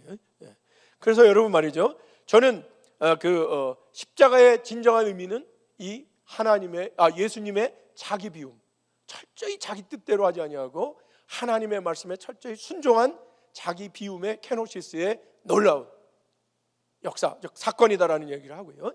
그 다음에 이제 중요한 거는 뭐냐면 그 십자가의 부활의 의미죠. 부활에 대한 이야기. 결국 예수님이 십자가에 돌아가신 거로 끝났다고 얘기하면 그건 아무런 의미가 없겠죠. 그 다음에 중요한 거는 그분의 그러면 십자가에서의 부활. 나는 부활이요 생명이다 말씀하신 십자가의 부활의 의미가, 여러분 우리는 뭐냐면 예수를 믿는다라는 것은 뭐냐면 예수님의 십자가의 사건에 연합하여 죽고 그분의 능력에 부활하심에 연합하여 부활을 경험하는 부활신앙이에요. 십자가 신앙이 아니라, 십자가 신앙으로 끝나는 게 아니라 우리에게서 가장 중요한 것은 부활신앙. 여기까지 두 개가 같이 있어야지 된다고 얘기하는 거죠. 그래서 여러분 말이죠, 이 부활이라는 것은 기독교에 있어서의 아나스타시스라고 말합니다. 기초라는 거예요. 언더, 밑에 서 있는 거예요. 사실은 스탠딩 언더, 스탠딩 업, 여기에서부터 서 있는 거예요. 그래서 이거는 기초입니다. 부활이 없는 기독교는 의미가 없는 것입니다. 기독교의 토대이며 기독교의 존재의 근거다. 그런데 죽음이 없으면 부활이 있을 수 있나요? 마찬가지인 거죠. 그러니까 예수의 이 죽음은 예수의 부활이라는 그 능력의 부활로 연결되는 뿌리가 되는 것이기 때문에 얼마나 소중한 것인지 모릅니다. 그래서 예수는 이 부활을 통하여, 죽음은 우리한테 희망이 아니에요. 그러나 예수님의 부활하심은 우리에게 새로운 새 소망. 그래서 이걸 뭐라고 말하냐면 아르케고스, 창시자라는 뜻입니다. 희망의 창시자, 그분의 희망이 우리에게로 전해오는 거예요. 여기에서 기독교가 갖고 있는 희망의 메시지, 그러한 부활의 그 종교로서의 신앙으로서의 의미를 갖는 거죠. 다만 이것이 개인적인 부활이 아닙니다. 나의 부활로 끝나는 게 아니라 인류의 부활, 나아가서 우주적 부활로. 많은 사람들은 이 부활을 개인적인 부활로다가만 끝나는 어린아이와 같은 신앙에 머물러 있지 말고 딱딱한 식물을 먹을 수 있는 그러한 인류적 부활, 나아가서 우주적 부활로 얘기하는 것이다. 내가 확장시켜야 된다. 그래서 여러분 어떻습니까? 죽음을 이기신 단 한 분, 인간 중에 죽음을 이길 수 있는 사람은 아무도 없습니다. 그러나 죽음을 이기신, 사망아 너의 이기는 것이 어디 있느냐 이야기하며 당당하게 이기신 예수님, 이 하나가 우리한테는 중요한 것입니다. 모든 것이 쇠망하게 가는 것들을 이겨내신 하나님, 예수님, 여기에 연합하여 우리가 사는 것, 이것이 부활신앙이고 이게 십자가의 진정한 의미다라고 말씀을 드릴 수 있을 것 같습니다. 그 다음에 이 십자가의 의미를 저희가 이제 최근에 이제 이런 고민한 것들이기 때문에 아주 짤막하지만 의미 있게 십자가의 의미를, 오늘 십자가는 아까도 말씀드렸던 것처럼 과거의 역사적인 사건이 아니라 오늘 매 순간 매일매일 우리의 삶에 일어나야 되는 현존성으로 존재해야 됩니다. 지금 느껴지지 않는다고 얘기하면 그거는 그냥 과거의 예수님의 사건이에요. 근데 그 사건이 어디에서 일어나야 된다고요? 내 삶에서, 내 안에서. 언제? 오늘. 어디서? 여기서. 이 현존성에 대한 이야기를 하기 위해서 부활과 시간의 의미를 한번 좀 얘기를 해보려고 합니다. 여러분, 이제 저는 요즘 시간에 대한 얘기를, 아까 어제도 얘기했지만 우리가 이제 시간, 공간, 인간, 이 3간에 대하여 고민하고 있다고 얘기했잖아요. 그리고 우리 TV나 연속극 같은 걸 보면 인류가 고민하고 있는 게 지금 무슨 문제냐면 시간의 문제예요.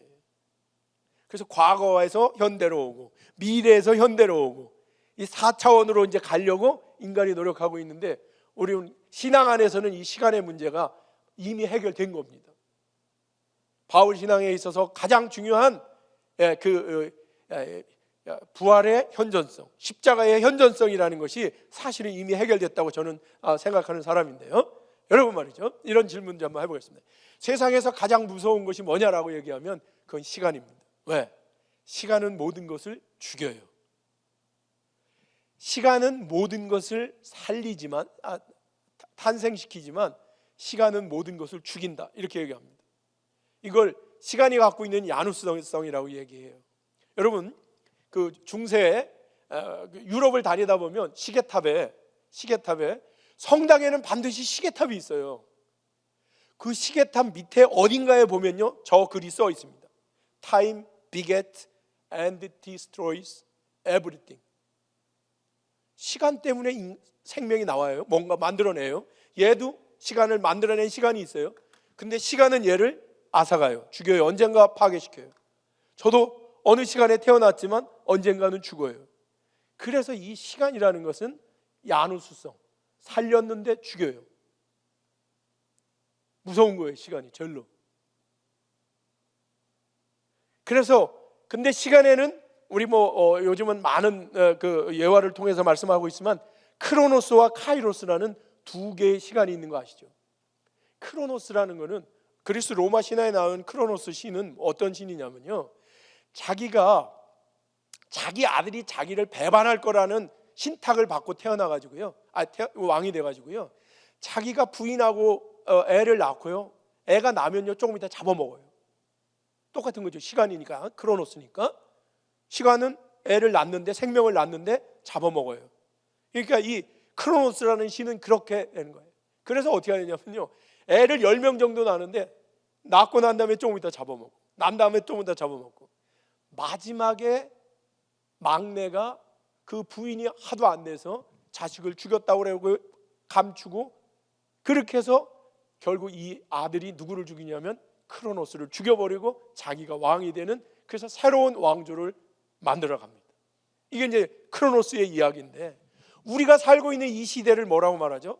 이 자연적인 물리적인 시간의 흐름을 우리는 크로노스라고 말합니다. 근데 이 크로노스는 뭘 갖고 있다고요? 폭력성을 갖고 있다고요.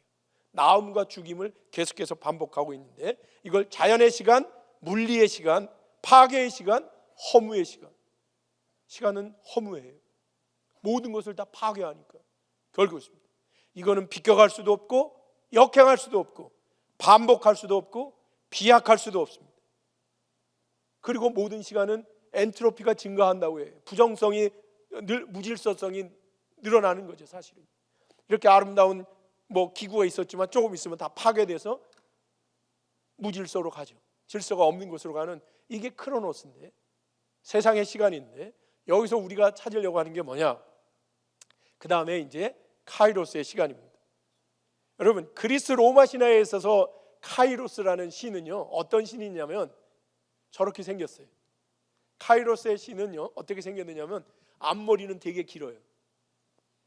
그래서 카이로스의 신을 기회의 신이라고 말하거든요. 기회는 어떻게 해야 되죠? 붙잡아야 돼요. 다가올 때 붙잡으라고요. 카이로스의 신은 앞머리가 길어요. 뒷머리는 대머리예요. 왜요? 지나가면 못 잡는다는 거예요. 버스 지나가면 못 잡는다는 거예요. 그리고요, 다리에는 날개가 달려 있어요. 저렇게 힘센 사람 신이 뛰어도 빠를 텐데 다리에다가 뭘 달았다고요? 날개를 달고. 기회는 어떻게 지나간다고요? 빨리 지나간다고요. 그 다음에 뭐라 하냐면요, 왼손에는 저울을 달고 있어요. 저울. 이 저울은 왜일까요?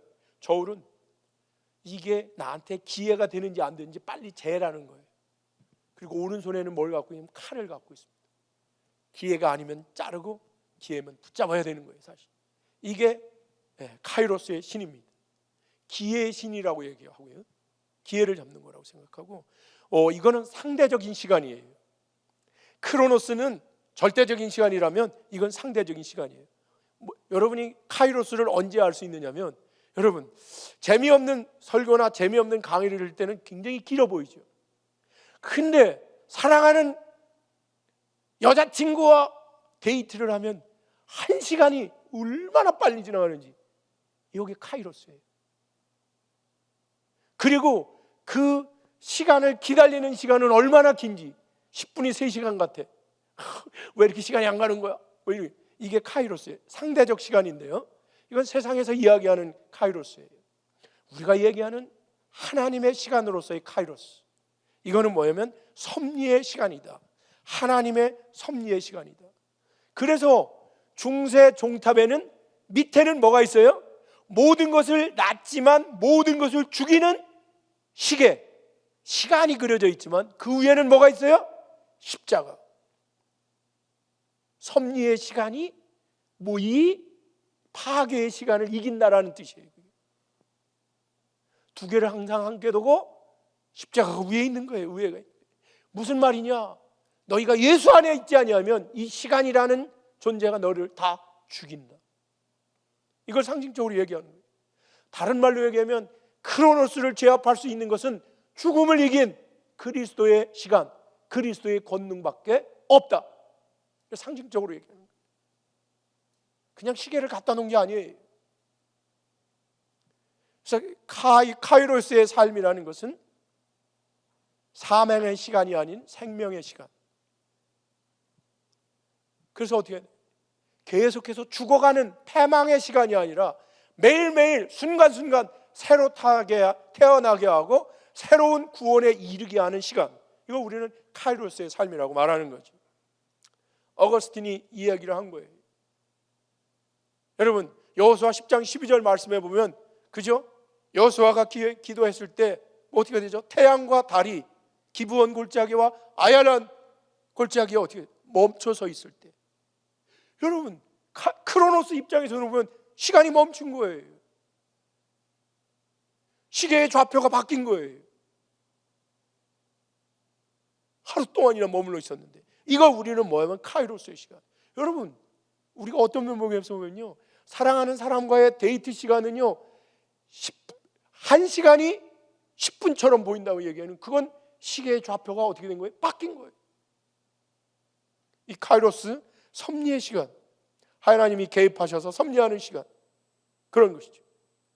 그렇습니다. 그래서 이 시간이라는 것을 우리가 극복하는 또 하나의 방법, 믿음 안에서 그 시간을 해결할 수 있는 방법을 좀 나누고 싶은데요. 쉽게 얘기하면 믿음이라는 것은 크로노스를 카이로스로 변화시키는 게 저는 믿음이라고 생각하는 거예요. 시간적 개념으로 놓고 보면 어거스틴 같은 사람은요, 시간이라는 것은 현재밖에 없다는 거예요. 여러분, 자 한번 보십시다. 우리가 과거라는 시간이 존재해요? 이미 없어진 거예요. 어디에 남아있느냐면 우리의 관념 속에 남아있지, 과거는 사라진 거예요.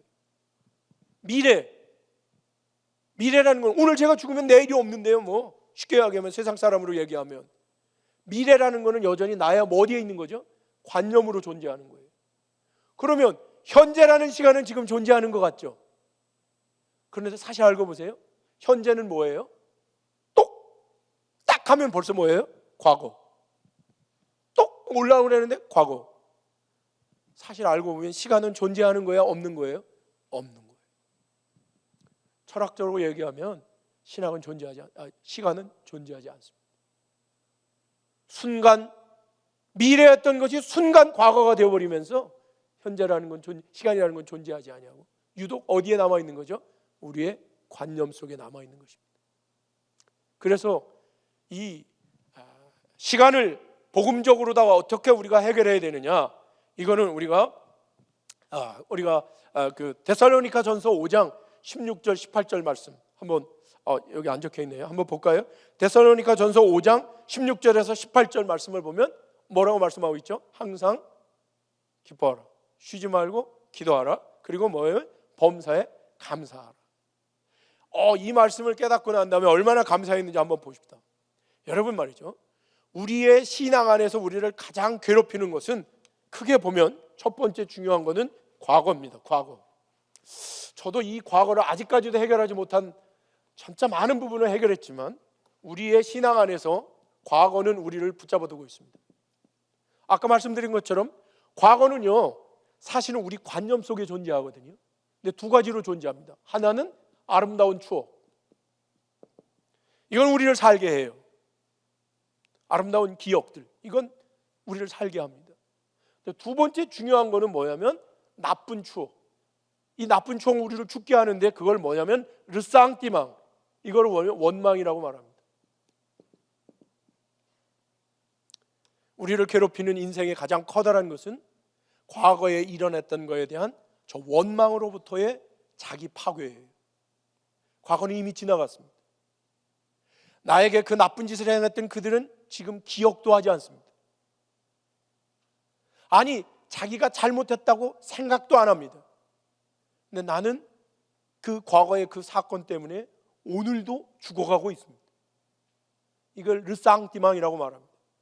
원망이라고 말합니다. 원망. 부정적 기억.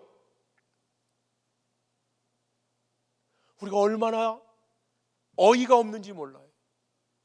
그래서 우리한테 가장 중요한 것은 과거에 하나님이 우리한테 주신 과거를 해결할 수 있는 좋은 은사 중에 하나가 뭐냐면 잃어버림. 여러분, 공부하다가 잃어버리는 거 그것도 은혜예요. 다 머릿속에 기억하고 있으면 아마 머리가 이상하게 질 수도 있어요. 예, 근데 너무 많이 잊어버리면 안 돼요. 근데 나쁜 기억은 무조건 잊어버려야 되는데, 어제 이야기했던 우리 용철이 형은요, 어제 있었던 나쁜 일을 기억하지 않아요. 근데 우리 똘똘한 우리들은요, 자기의 자존감으로 어제, 아니 10년 전, 20년 전에 있었던 나쁜 기억을 너무나 생생하게 오늘도 기억하며 오늘도 되씹으며 나를 죽이고 있어요. 여기에 빠져 있는 건 뭐냐면 믿음이 없는 거예요. 믿음의 눈으로 과거를 보면 성실하시고 신실하신 하나님이 나에게 일어나게 한 모든 사건의 모든 일의 결과는 뭘까요? 나에게 선한 것으로 주신 거예요. 이게 믿음이에요. 그분의 신실하심. 그렇다면 과거의 모든 것은 우리가 해야 될 유일한 감정은 뭘까요? 감사예요.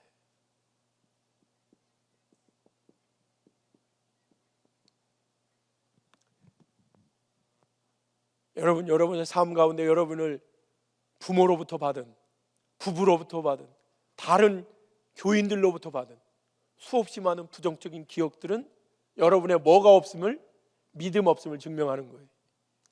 하나님 우리가 감당할 만한 시험만 주시고 그 일을 통하여 내가 다른 측면에서는 어려움을 겪었는지 모르지만 하나님의 목표는 에베소서 4장 13절에 이야기하는 우리의 완성이에요. 그리스도의 장성한 분량이 충만한 데 이르는, 그죠? 원망으로 따진다면 예수님의 원망을 더할 사람이 아무도 없잖아요. 고통으로 이야기해도 마찬가지. 그러니까 우리가 과거에 대하여 누릴 수 있는 이 원망이라는 것을 뭐로 바꾸는 것? 감사로 바꾸는 것. 저건 믿음이에요. 저건 십자가예요. 십자가를 통하여 과거를 본다면 우리는 과거에 대해서 항상 뭐 할 수밖에 없어요? 감사할 수밖에. 범사에 뭐 할 수밖에 없다고요? 감사할 수밖에 없다.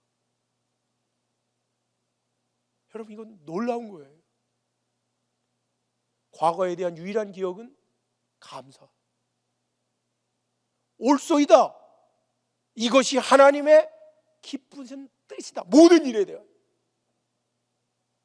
저도 짧은 인생을 살았지만 제 인생 가운데 상식으로는 생각할 수 없는, 인간으로는 생각할 수 없는 수없이 많은 고통들을 경험하고 살고 있는데 마지막 결론은 하나님이 저를 어떻게 하려고요? 완성시키시기 위하여, 제 성품을 고치시기 위하여 끊임없이 저를 향하여 하나님은 작업하고 계시다.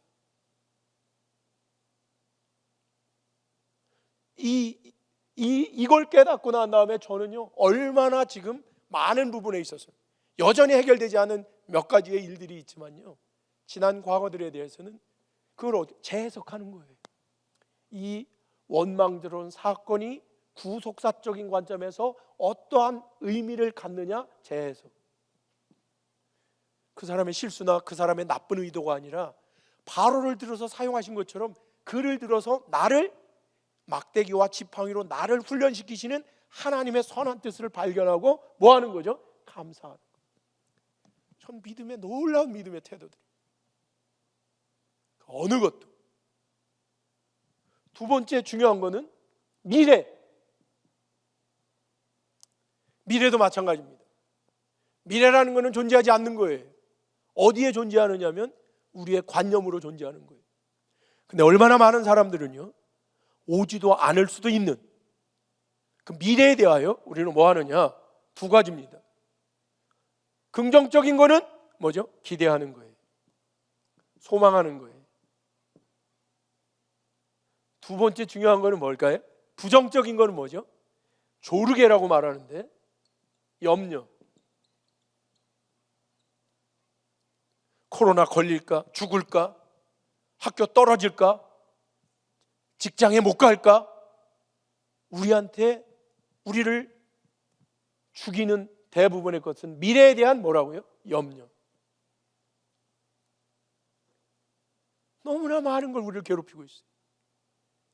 믿음 안에 있다고 말하면서. 그런데 우리가 미래에 대해 이러한 염려를 하고 있다는 것은 우리가 뭘 생각하고 있는 거예요? 믿음 없음.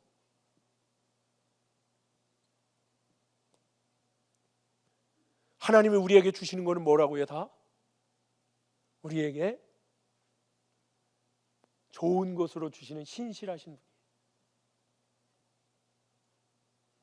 그래서 우리는 미래에 대하여 우리가 가질 수 있는 유일한 태도가 있다면 뭐라고요? 기대하라는 거예요. 소망하라는 거예요. 그래서 뭐라고 말한다고요? 쉬지 말고 기도하라. 기대와 소망을 뭐 하는 거죠? 기도하는 거예요.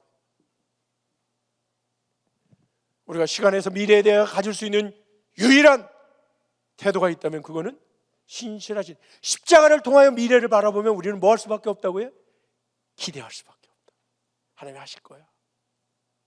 목사님이 어제 많은 그러한 비전들을 갖고 계시는데 그건 기대예요. 소망이에요. 염려가 아니에요. 난 목사님 염려하는 것 같지 않더라고. 전혀 기대하시더라고. 저한테 막 도전하시더라고. 함께 해야 된다고. 거기에 염려는 없었어. 이게 믿음이에요. 쉬지 말고 기도하라. 세 번째, 현재. 현재는 뭘까요? 현재에는 두 가지의 또 마음이 있는데요. 부정적인 거는 뭐냐면 부정적인 거는요, 불안해. 내가 여러분한테 하나 뭐 질문해 볼까요? 누구한테 질문할까? 불안하죠? 예? 불안해요. 예. 우리는 수업 시간이나 뭐 이런 거 되면 늘 불안해. 저 사람하고 만나서 또 뭐라고 해? 늘 불안해요. 또 하나는 있잖아요. 뭐냐면 이걸 앙스트라고 그래요. 불안, 앙스트. 예? 불안하다고 넘어갔네. 불안하다고 얘기하는데요. 두 번째 중요한 거는 뭐예요? 우리한테 권태로 와요. 교수님 재미 하나도 없어요. 빨리 끝내주세요. 왜냐면 권태 같은 거예요. 뿌리가 불안과 권태. 심심해. 왜 심심하니? 그냥 심심해. 그런데 이건 믿음이 없는 거예요. 믿음의 눈으로 봤을 때 오늘 우리가 가질 수 있는 현재에 대한 감상은 뭐라고요? joy. 기뻐하라. 항상 기뻐하라. 항상 기뻐하라. 엄격하게 말하면 그래서 우리가 믿음이 있다라고 하는 것의 유일한 증거는 지금 기뻐하고 있는 것. 만약에 우리 안에 지금 이 순간에 기쁨이 사라져 있는 모습이 조금 보인다면 그 순간에 우리는 믿음을 놓친 거예요. 엄격하게 말하면. 그래서 그 갭들을 줄이는 겁니다. 원망으로, 염려로 빠져 있는 나를 다시 십자가 앞에 점검해서 다시 부활의 신앙으로, 소망의 신앙으로, 희망의 아르케고스로, 여러분 어떻게 하는 거라고요? 기쁨으로 나오는 거예요. 기대로 나오는 거예요. 감사함으로 나오는 거예요. 이게 데살로니가전서 5장 16절에서 18절의 믿음. 이걸 저는 뭐라 하면 3절의 믿음. 절대 감사, 절대 기쁨, 절대 소망. 3절의 믿음이라고 저는. 3절의 믿음. 여기에서 우리는 뭐가 나오느냐? 사실은 이건 언제 나오느냐? 나를 버리는 거예요. 다 버리는 거예요. 다 지워내버리면 우리를 비웠을 때 성령의 채우심을 통하여 우리 안에 이 모든 것들을 이기게 하시는. 그래서 십자가에 죽으신 게노시스를 통해서 결국은 하나님이 우리를 지극히 높게, 예수님을 지극히 높게, 엑수시아라는 놀라운 이러한 그 채워주심, 능력으로 나타나게, 충만하게 나타나는, 그래서 모든 이름 위에 뛰어난 이름으로 그분을 세우신 것 같은 이런 것들을 우리는 설명합니다. 여러분, 예수 그리스도의 죽음을 이야기할 때 예수님은 자살하셨나요? 타살시켰나요?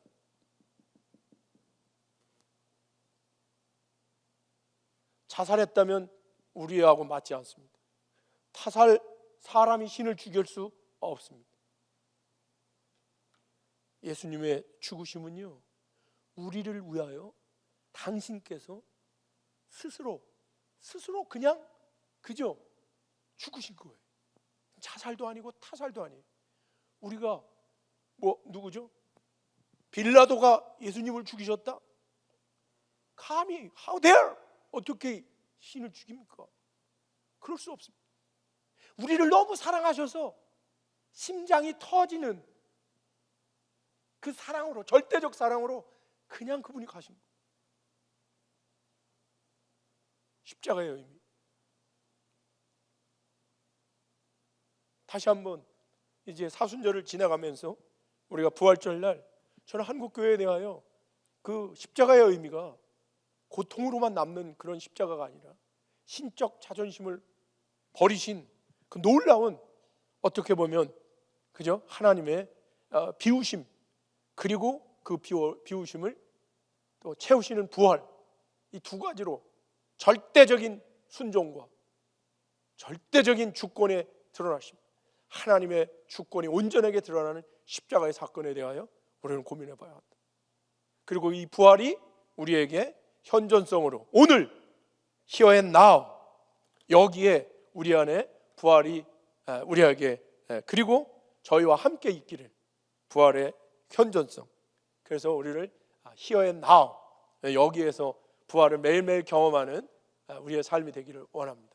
3절의 믿음, 3절의 위대한 신앙, 그리고 여기에서 here and now to me, 나에게 하나님의 저 십자가의 사건이 현존성으로 나한테 이루어지는 것들을 매일 경험하면서 매일매일 기쁨으로 살아가는, 나를 사랑하고 남을 사랑하고 나아가서 하나님을 사랑하는 그 진정한 믿음의 삶을 살아가는 저와 여러분이 될 수 있기를 진심으로 기대합니다. 말씀을 맺으면서 어제와 오늘 이틀에 걸쳐서 자기와 역사에 대한 바른 이해가 필요하다, 그리고 자기만의 삶을 살아가는 째째한 믿음이 아니라 하나님 중심적으로 거대한 사유, 거대한 완성을 향하여 그리스도의 장성한 분량이 충만한 데 이르는 것까지 가기를 기대했고요. 그 다음에 그러기 위해서 자신이 누구인지와 이 시대 정신을 읽어낼 수 있는, 그래서 왕 같은 선지자적 제사장으로 살아가기를 원하는 말씀들을 좀 드렸습니다. 어제도 제자라는 단어 하나를 묵상하는 것으로 우리의 삶이 얼마만큼 변할 수 있는지, 리더라는 게, 그 다음에 지식인이라는 게 하나하나의 정체성에 대해서 하나님 앞에 단독자로 물었을 때 하나님께서 직접 여러분에게 주시는 그 해답들을 가지고 자신의 삶의 근거로 사는 것이 얼마나 소중한 것인지를, 여러분 어제는 기도하면서 여기에 청년들을 보면서 레갑인들이 생각났어요. 나시린이라는 구별된 자들이 있는데, 여러분 성전을 돕고 성전을 지키는 이 레갑인들이 이방인인데 마지막까지, 여러분 말이죠.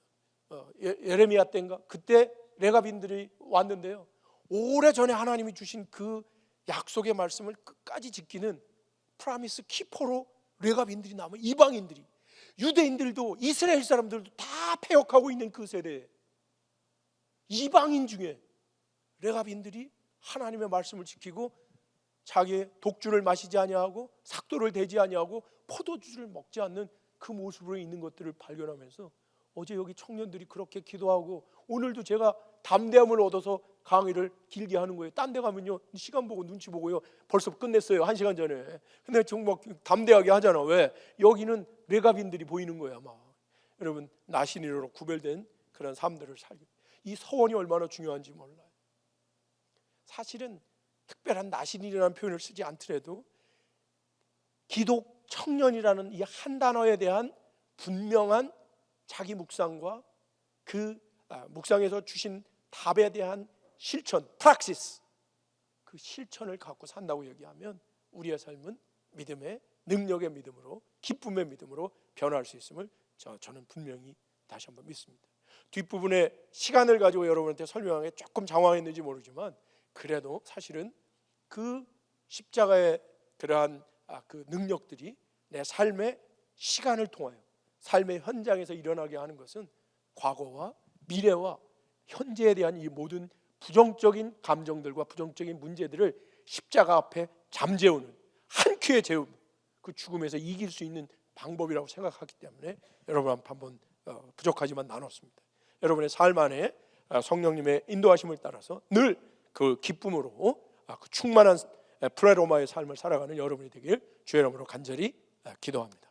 말씀을 마치도록 하겠습니다. 감사합니다.